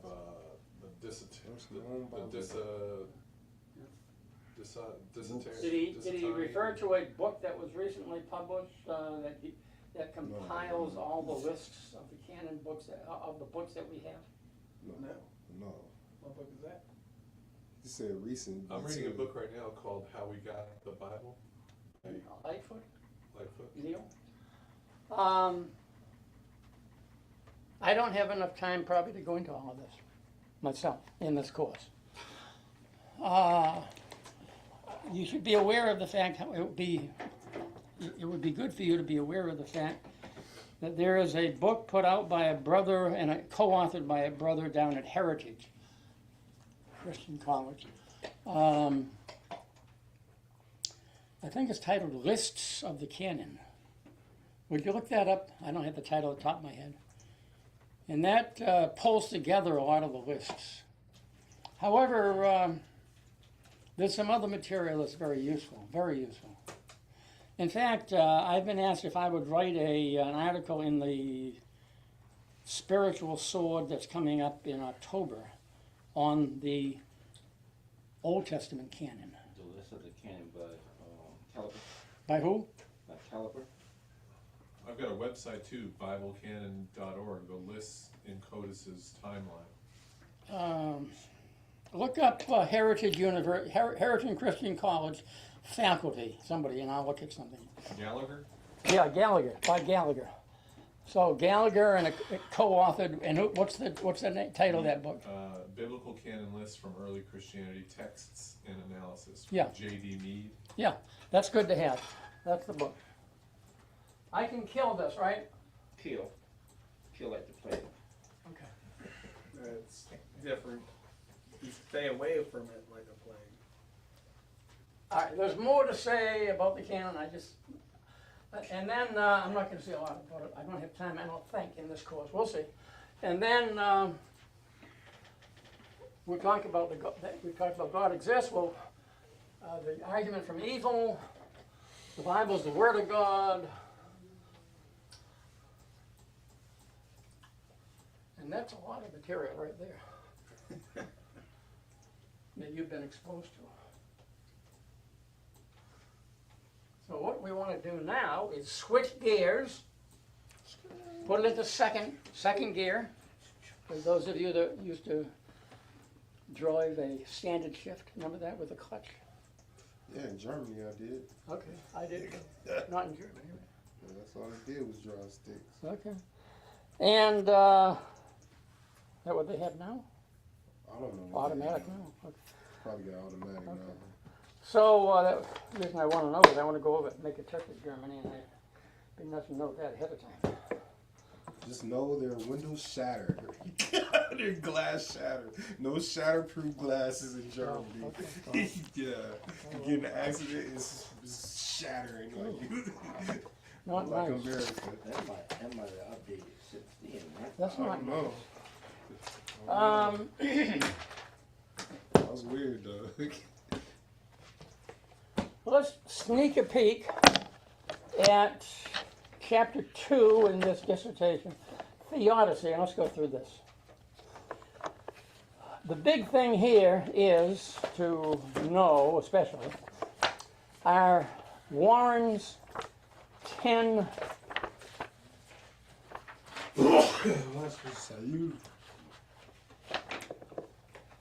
Warren's theodicy, which is composed of 10 propositions.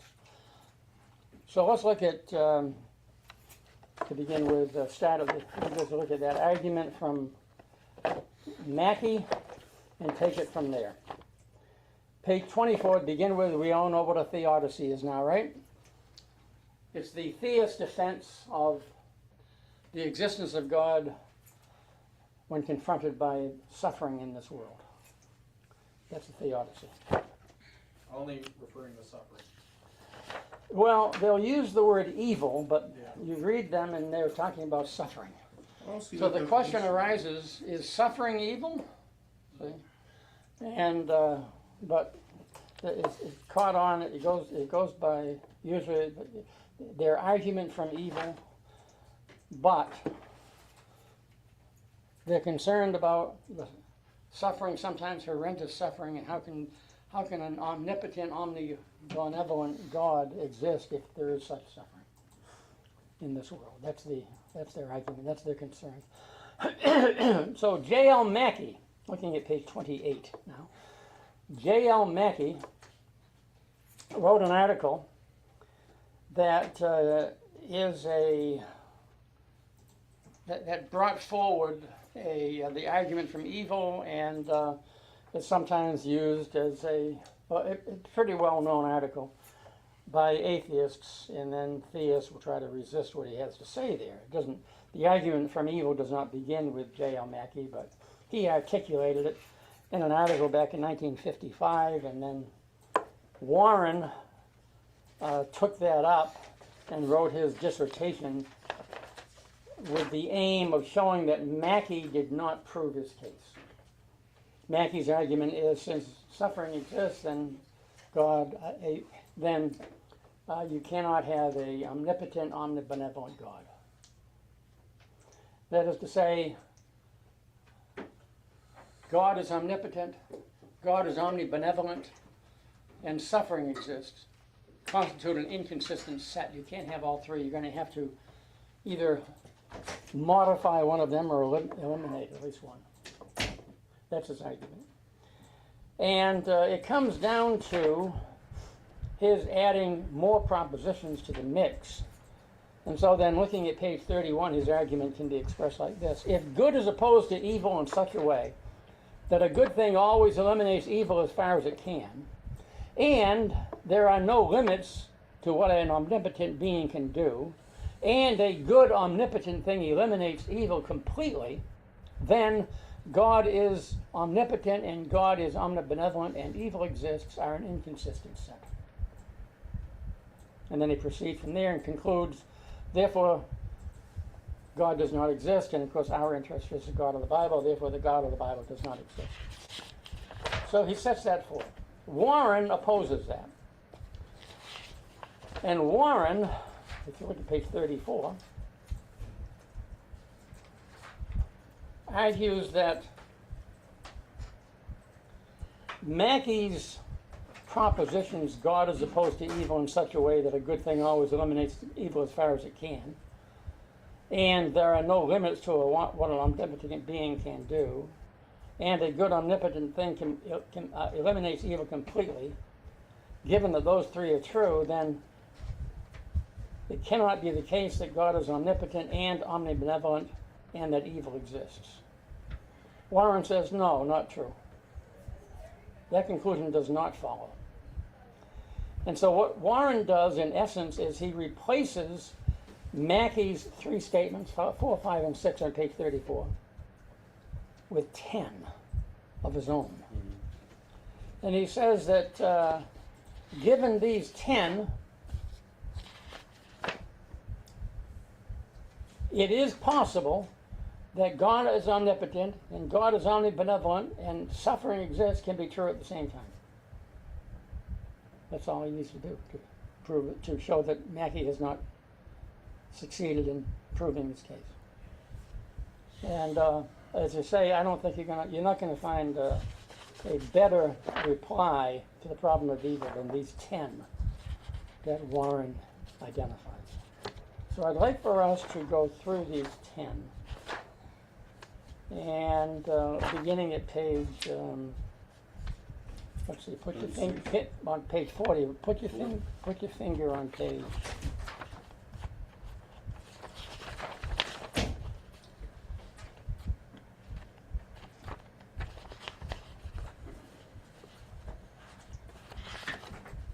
'77.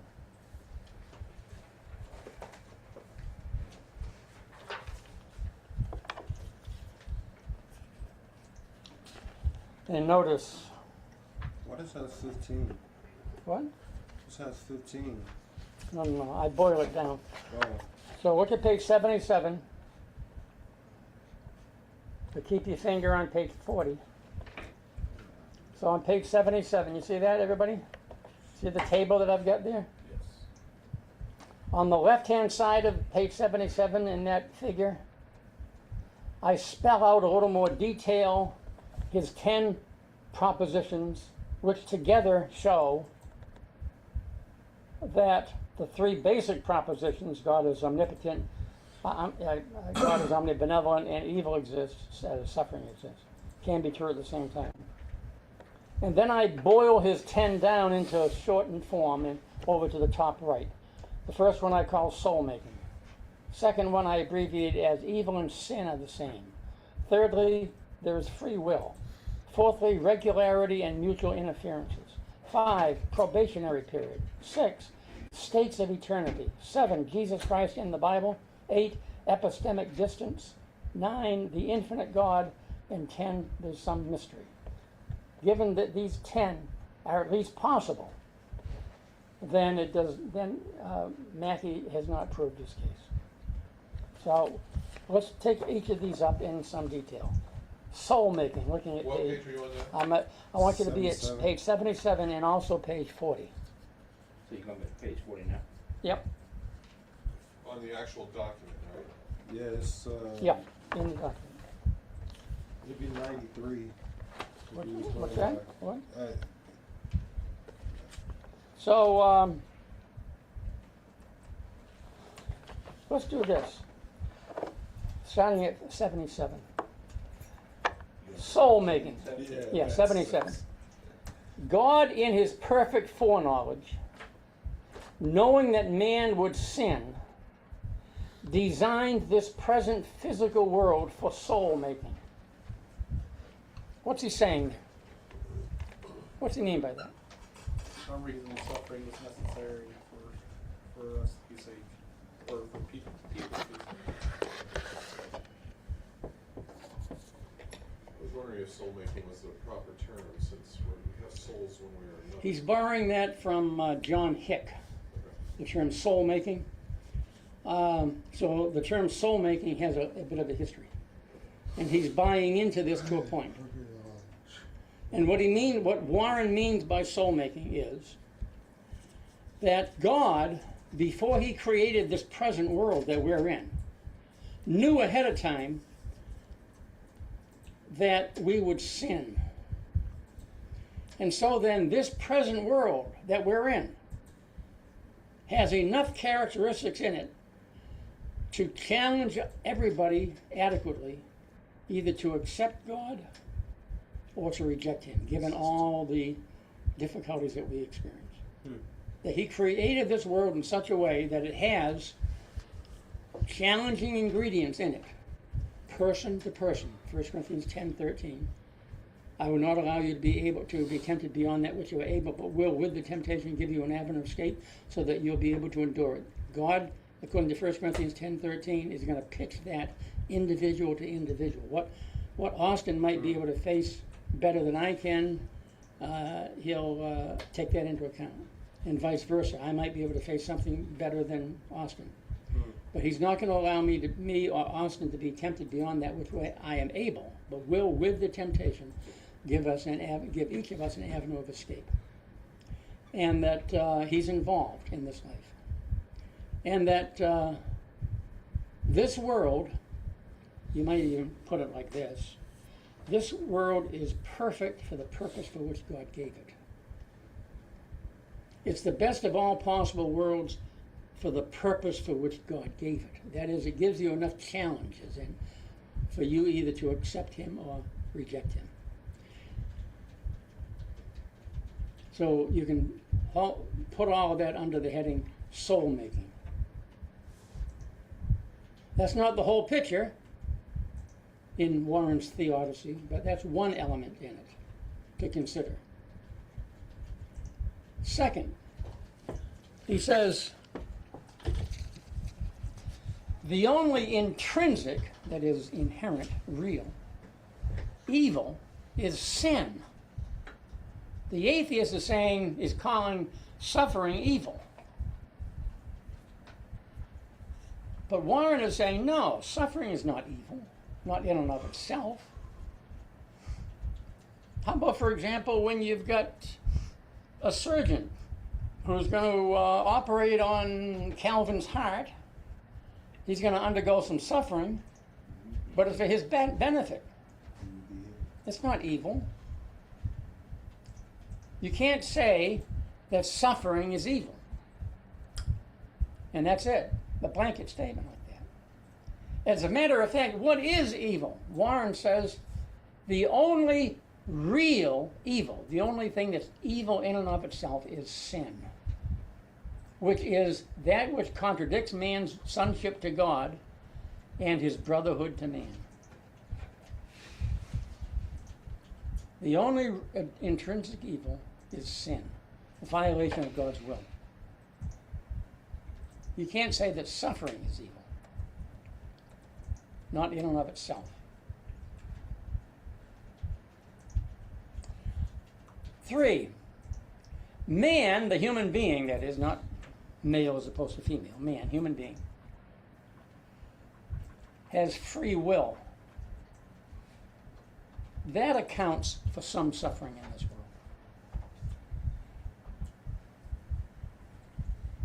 If you're going to make a man, a human being, then you're going to make a being who has free will, who can choose to do evil or good. Otherwise, God would be making robots. And if you're going to make a being that has free will, then it necessarily follows from that there could very well be some suffering because of that.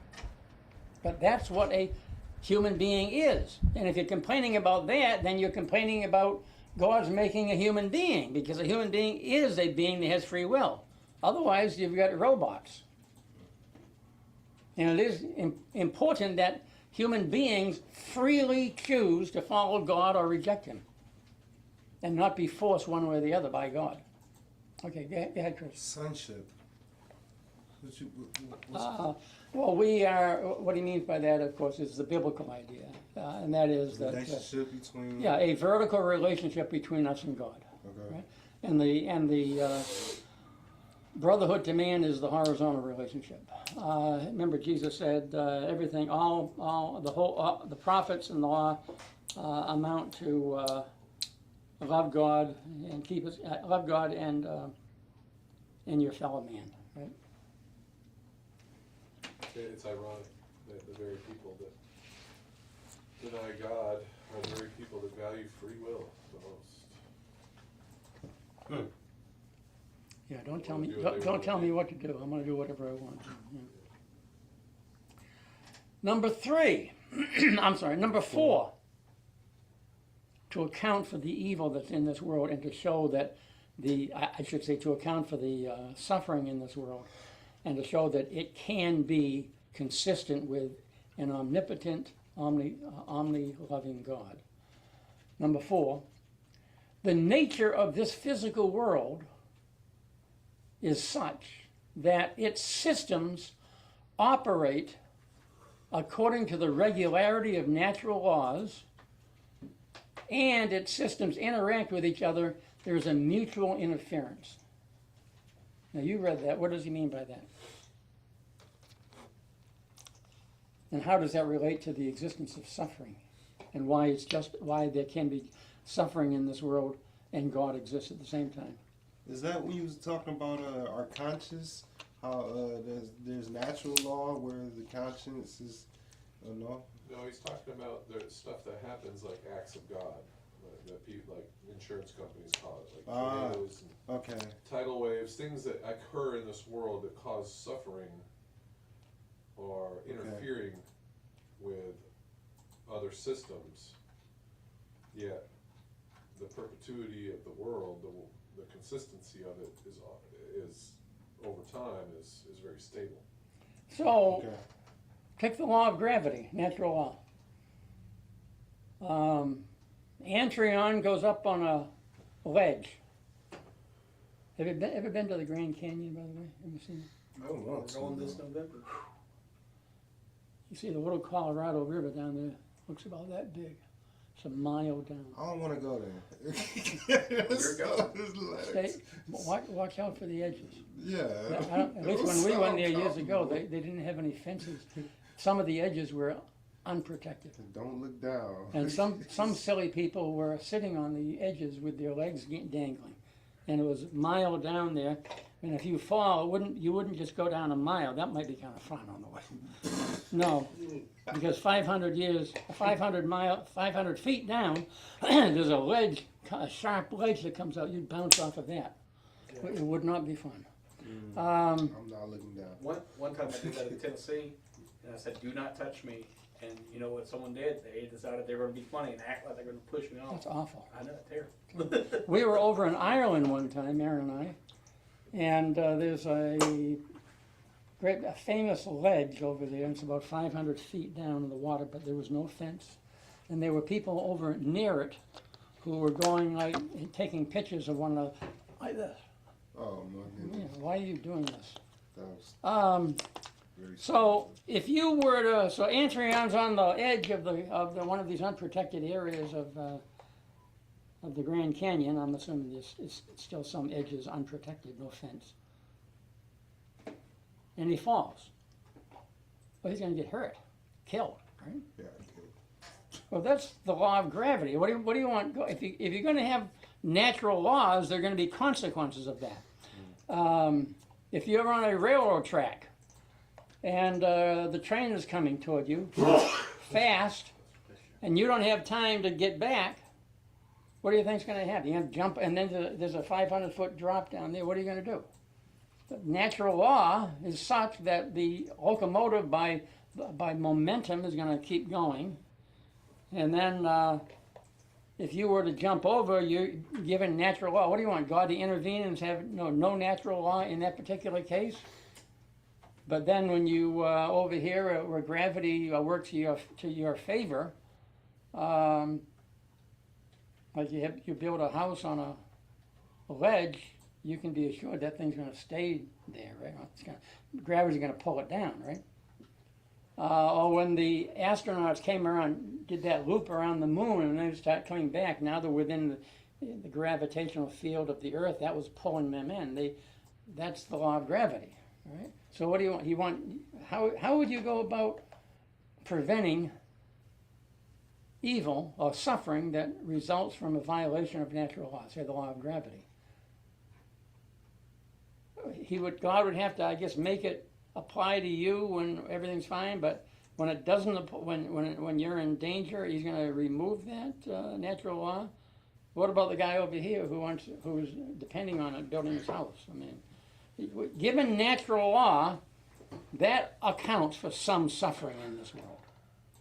That's the nature of the world that God put us in. Right?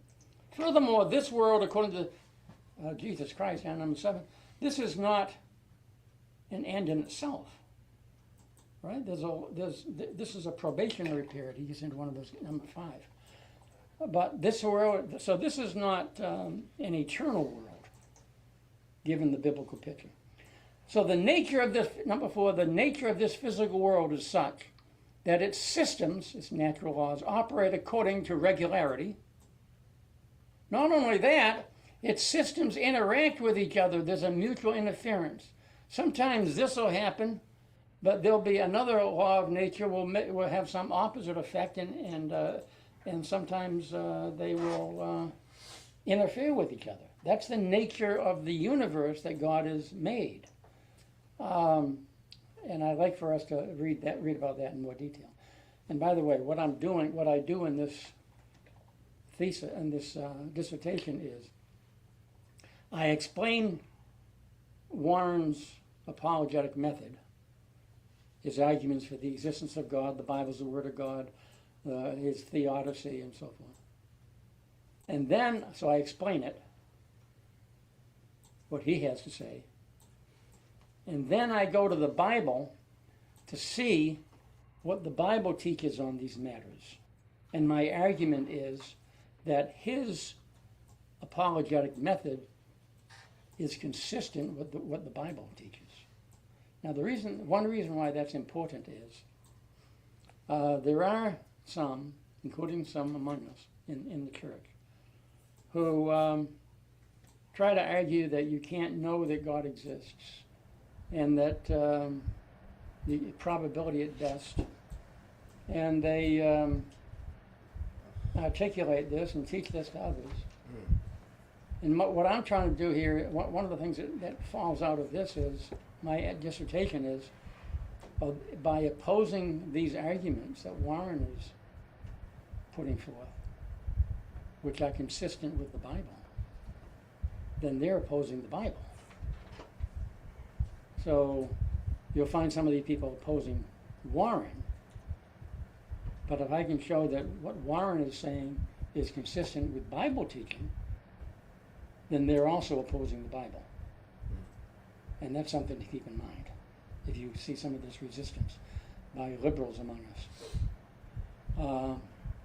Understand that what they're saying then when they deny that you can know that God exists, well, the Bible teaches you can know that God exists. Romans 1:20, right? The Bible teaches you can know that Jesus Christ is who he claimed to be, Acts 2:36, for example. Know assuredly, it says, that God has made this Jesus whom you crucified, both the Lord and Christ. So by opposing these arguments, they're in trouble with the Bible itself. So that's something to be aware of, and to as in your studies with people. So number 4. Number 5, another factor to consider showing that the three basic propositions, God is omnipotent, God is omnibenevolent, and suffering in this world exists, that those three can be true at the same time. Another factor to show that is, number 5, man's life in this physical world is a probationary period, and the only probationary period during which his eternal destiny is settled. This life is not an end in itself. Some of these folks seem to think this is all there is. If it's possible that there's life hereafter, as the Bible explains, then that's also a factor to consider as to explaining how there can be suffering in this life. They constitute challenges to us. Number 6, another factor, the stakes of eternity, that is, man will be with or without God forever, render suffering in this probationary period of this life of no ultimate significance. What do you think about that? The stakes of eternity. Man will be with or without God forever. Render suffering.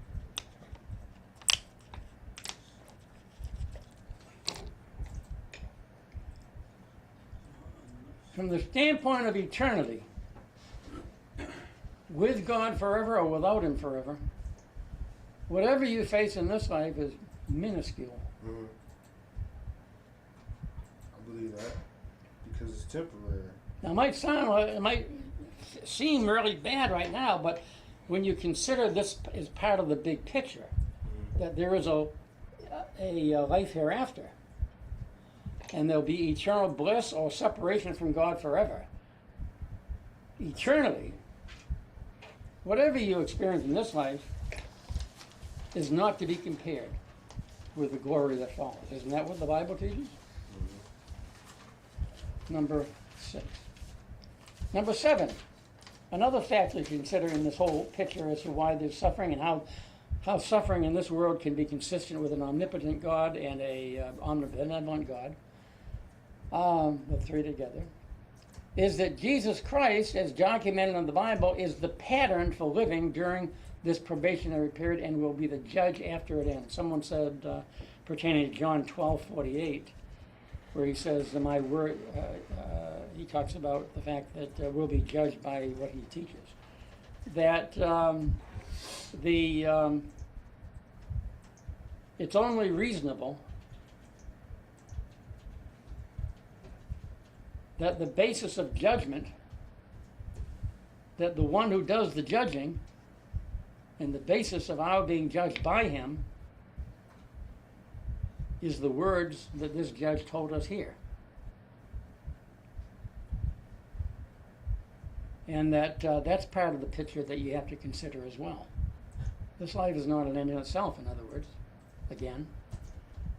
But there's going to be a day of judgment. And on the day of judgment, somebody said, well, what about the righteous suffering and the wicked not suffering? Well, that's only in this world. This is temporary. That'll be taken care of on the day of judgment. Remember that in your picture. Right? Number 8, there is enough epistemic distance between God and man to prevent man from unavoidably, that is immediately knowing God exists during this probationary period, yet not so much to prevent man from deducing God exists from the provided evidence. What's that all about? What's epistemic distance? We've talked about that. What's he saying here? What's this factor including? Anybody? The necessary gap. And how does that relate to the problem of evil in this world? Suffering that exists in this world. How does that justify it? How is that a factor among others that explains how there can still be an omnipotent, omni-loving God and evil and suffering in this world? Anybody?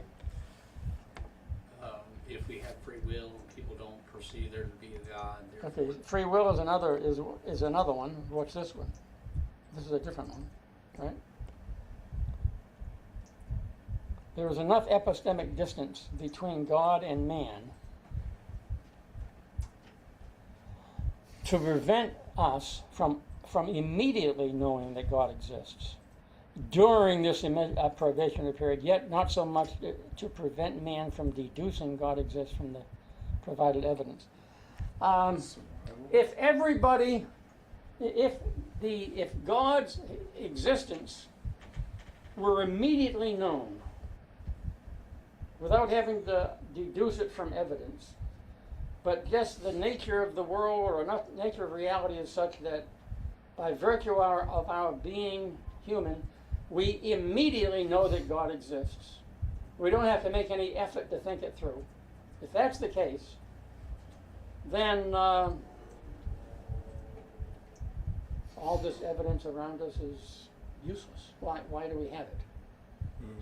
The fact is that none of us have, he's claiming, none of us have an immediate knowledge of God, but rather you have to bother looking about and dealing with this life and deduce from the evidence that is available, but you're going to think about it and want to believe in it. I should say, want to let the evidence lead you to the conclusion that God exists and not have a prejudice against that.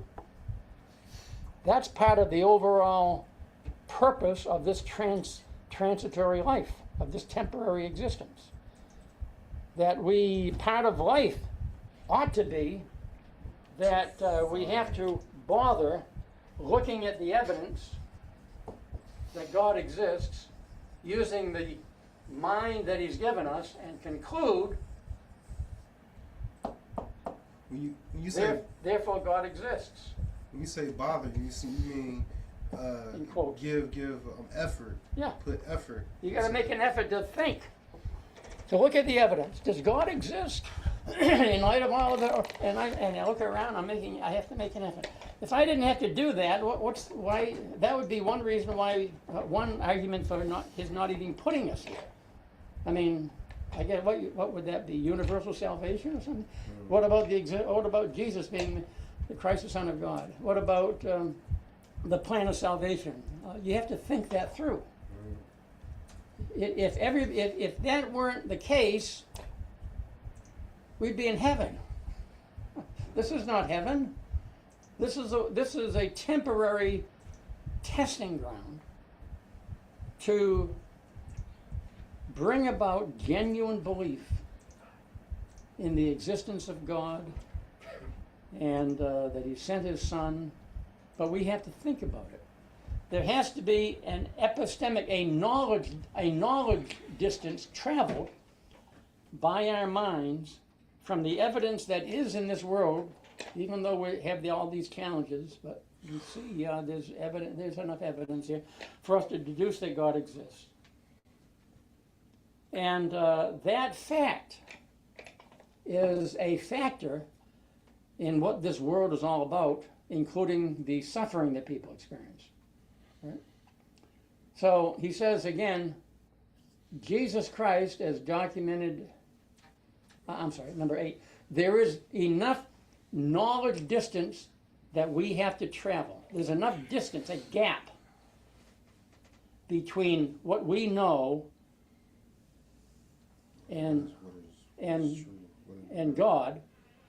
There's enough distance between us, knowledge-wise, that in order for us to realize that he exists, that we have to think it through. We have to look at the evidence provided, if there's any evidence, and there is. We think about it, we put it together, okay, God exists, yes. And why am I going through all of this? Why is my loved one going? I don't know all the answers to this. But I do know that there's enough evidence, if I will give my attention to it and admit it, that he does exist, he does care, and furthermore, with some of these other matters, there's a life after this life anyway. This is just temporary. And so then the whole purpose of this life is to glorify him, know that he exists, and to live my life accordingly, and try to get others to do the same thing. That's what this is all about. This is a temporary. Do not major in minors and minor in majors. The major thing about this life is it points us toward God. There's enough evidence there, and his Son. and that we have to bother making the effort to understand that and to realize it. So again, the way he puts it, there is enough epistemic distance between God and man in this life to prevent man from unavoidably knowing that God exists. You don't have to make any effort about it. During this probationary period, yet not so much there's not so much distance between us and God that we never come to a knowledge of Him. There's just enough knowledge, evidence, and given our thinking ability, for us to conclude, yes, God exists, and He speaks to us through His Word, and that Jesus is who He claims to be. And I can be in Christ, I can be heaven-bound, and that's where eternity begins. In this life, it's temporary. There's enough evidence for me to conclude that He exists in all of that, but it's not that. But it's not immediate knowledge. On the other hand, it's not so distant that I could never that I can never come to a certainty about it. It's just enough for a person to deduce that He does exist. Number 8. Number 9. Another factor is this: God is infinite in all His attributes. How does that relate to the problem of evil, would you say? What's he saying there? He's unlimited in all His attributes. He gives us as much as we need to know to believe in Him. He gives us as much as we need to find out who He is. Yeah, that's number 8. Oh. That's number 8. There's enough epistemic distance between God and man to prevent man from immediately knowing, yet not so much to prevent man from deducing that God exists from the provided evidence. And number 9, God is infinite in all of His attributes. Think of that in terms, at least in terms of number 10, the last one. He says, it is doubtful that man has enough knowledge to explain completely every possible purpose behind every instance of destructive forces of soul making. What's he saying there? He's trustworthy. You know, I'm Yeah, reading that's here, part of it, yeah. He's omni-good, omnibenevolent. He's all loving. So we have to accept. That's right. An acceptance of God accepts that whatever's happening here is best for us. Even though you may not know the answer to every possible question, why is this particular suffering happening? Right. I admit that I do not have an answer. He says it is doubtful that we have enough knowledge to explain completely every possible purpose behind every instance of destructive forces for soul making.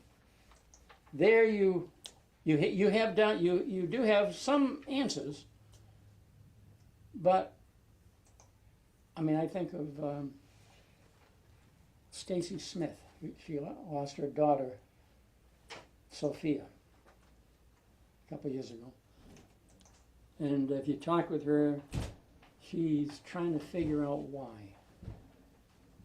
And she came up with a few interesting observations. She said, maybe if it didn't happen, she could have been caught up, maybe kidnapped and abused for years or something, you know. She came up with some of these, but she was thinking about it. But she didn't have a definite answer. That's this number 10. Job never got an answer why. Not 100%, right? It is doubtful that we have enough knowledge to explain completely every purpose behind every instance of suffering that we experience or somebody else has experienced. Yeah, okay, I can buy that. And he says you put these 10 together, just the possibility of their being true is enough to show that the atheist is not justified in concluding that since there is suffering, he calls it evil in this world, therefore God does not exist. Now, here are some possibilities as to why you could still have suffering in this world, and God could be omnibenevolent and omnipotent. And that's all he needs to do in this phase of the debate. This is all he's doing here is showing that Mackey, in this case, as the atheist, has not proved his case. And now there's more to do on Warren's part. He also, we need to show that God does exist. The Bible is his word, right? Then the burden of proof is upon us, and the atheist can try to sit back and point questions at us and say, "Oh, you haven't proved that case." But I believe that we can prove it, and that God does exist. The Bible is his word, and that and therefore Jesus is who he claimed to be, and all of the other biblical teachings. But right now we're opposing the atheist, who is making the claim God does not exist. Here's why: since there's evil, then no God. There is evil. If there is evil, there's no God. If there is evil, therefore there's no God. No. That gets us. Another thing to do would be to reply on a positive end, where we establish our case that God does exist, and you can argue, if evil, then God. And here you get into the moral argument, right, for the existence of God. All right, there are a couple of things I wanted us to look at, expand upon here, and that is this idea of mutual interferences. This is quite interesting. So let's take a look where he elaborates on this. I had a question about that. I think it's in relation to that. Let me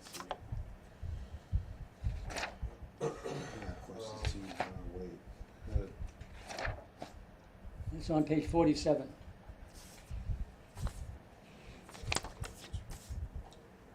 So let's see what he has to say on this. Page 47. Maybe you get somebody, Austin, maybe. Regularity and mutual interferences. Would you? And I may interrupt you as you go. We just start the reading. There are two concepts here joined together. Again. One has to do with the regularity of this physical world and the natural laws. The other has to do with the necessary interactions that occur among systems that make up this physical world. The latter especially begs for more explanation. Warren draws on Austin Farrer, as shown below. Warren also agrees with related material from Stuart C. Hackett. In turn, Hackett quotes from F.R. Tennant. With which quotations Warren also agrees. Relevant quotations from Warren are relevant quotations from Warren I provided below. Again. Provided below. And then the thoughts of these other authors will be put forward, especially Farrer. Warren writes oh man, I can't talk today. Explication. Well, Let me interrupt you.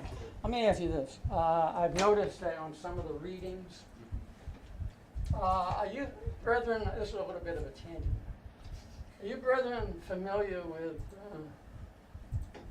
phonetics? Yes. Phonetics. No. I've heard of it. Well, comes from the Greek word phone, meaning sound or voice, right? Phonics. So, let's say,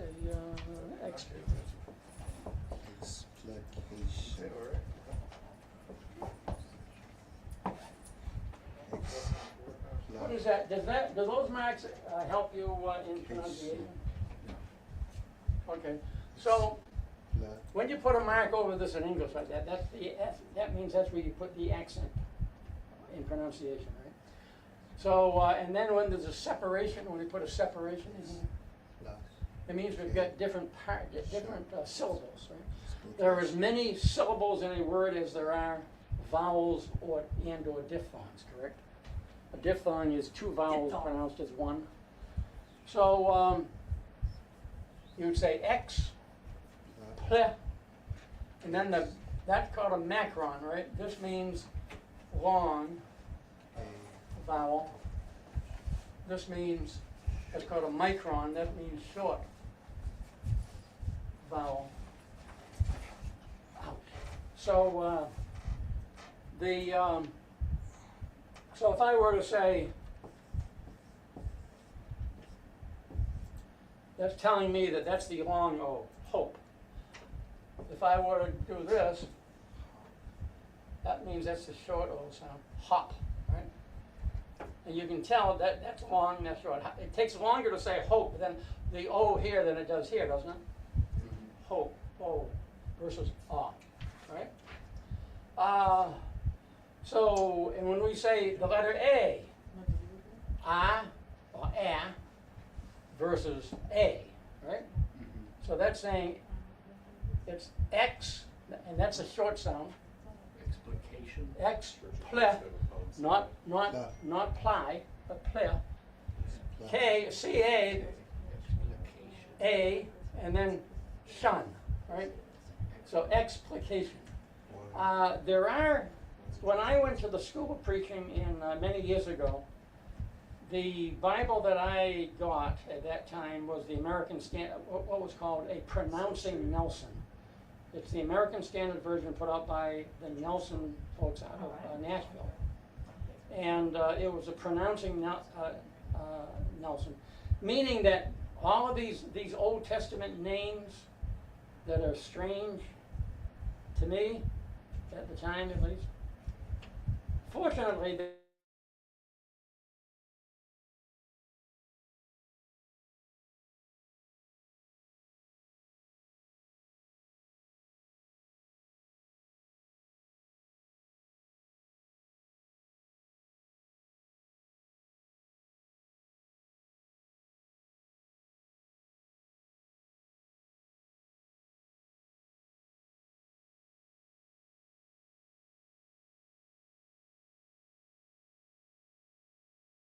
have you been exposed to these anywhere in the public school system or here at FSLP, these phonetic signs and pronunciation? Not the signs. Well, wouldn't it be helpful?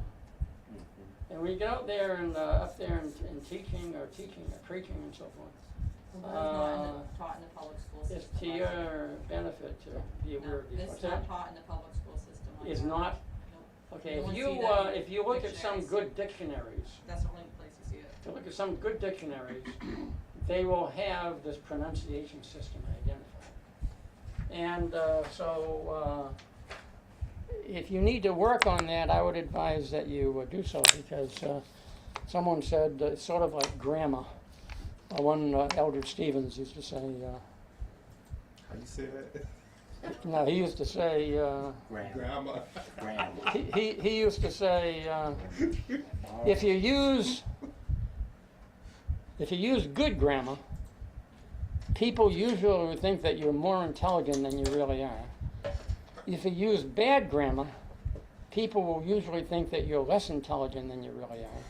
And there's probably something to say there about pronunciation of words too.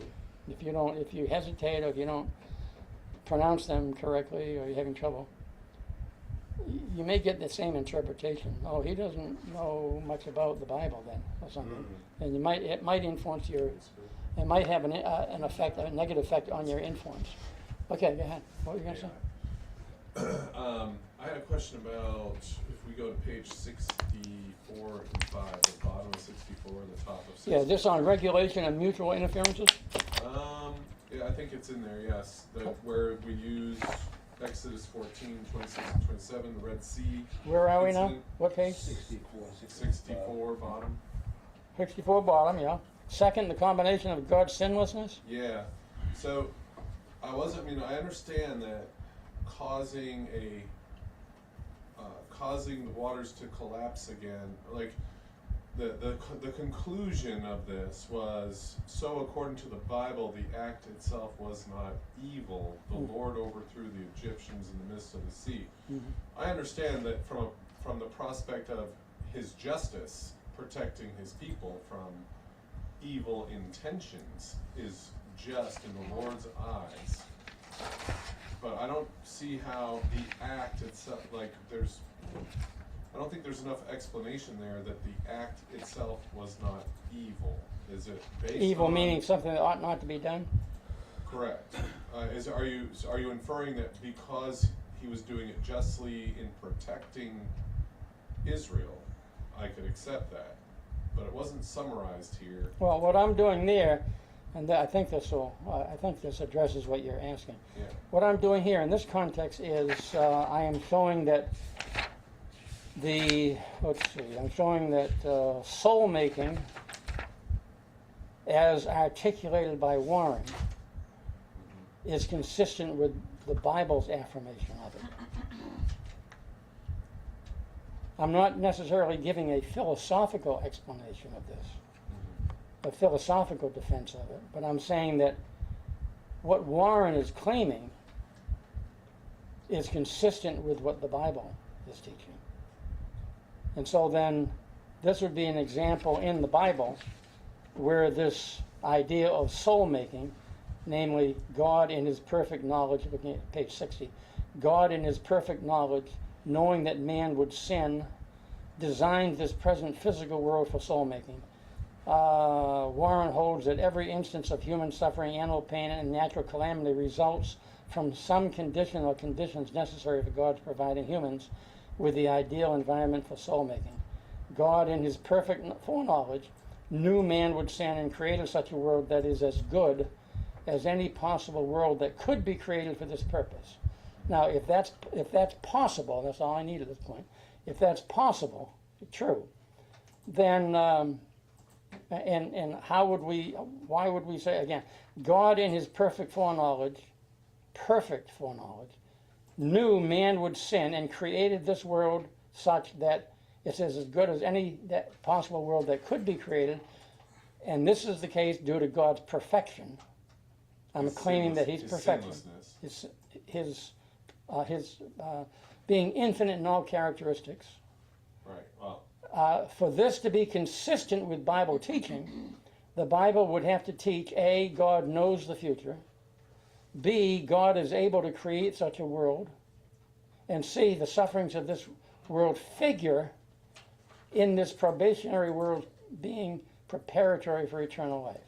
So in that context, where I'm trying to show that his claim of soul making is consistent with the Bible, and this is me now explaining this, on 64. So in other words, on 64 at the bottom, if I'm reading you right, what you're claiming here is that because Habakkuk, in order to be consistent, Habakkuk 1 verse 13, the first part of that verse, claims that God has no sin, his sinlessness, but then he participates in the drowning of the Egyptians, cancels out, because in order for the Bible to be consistent, we have to assume that he's sinless in Habakkuk, therefore the reason for drowning the Egyptians was therefore just. Is that what you're saying? Well, also notice this is in this context, evil and sin is the same. Right. And that, and so then suffering, if I can show that the Bible teaches that God that the perfect God is involved in causing people to suffer, then that means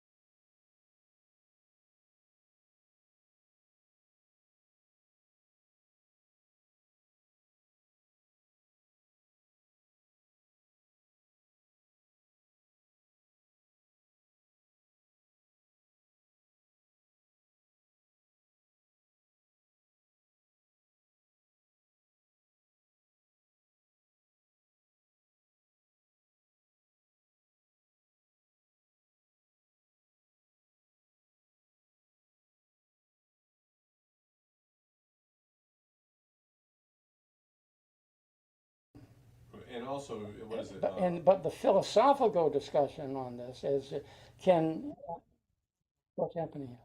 Somebody logged in. Okay. Somebody? So, that evil and sin are the same. That goes back to the point that the atheist is, when the atheist tries to say that suffering equals sin, this is a rejection of that claim and saying that no, suffering is not in and of itself sinful because some suffering at least could have good results and is not in and of itself something that ought not to be done, therefore. Well, I thought a good verse to include here would be Isaiah 44:7, which is, I create good and I create calamity. Yeah. Or evil in the KSV. Yeah, what you're doing there, however, you're not giving a philosophical defense of how it can be that suffering is not sinful, but you're showing that according to the Bible, God is sinless and he can cause suffering. And if you can show that, then you're showing that the biblical position is, in fact, that evil and sin are the same. Then it's not the case that suffering is the same as sinful, as being is sinful. Right. All right. So, and that's all I'm trying to do here. Now, one of the things that came up when I wrote this was some of the folks were on my committee.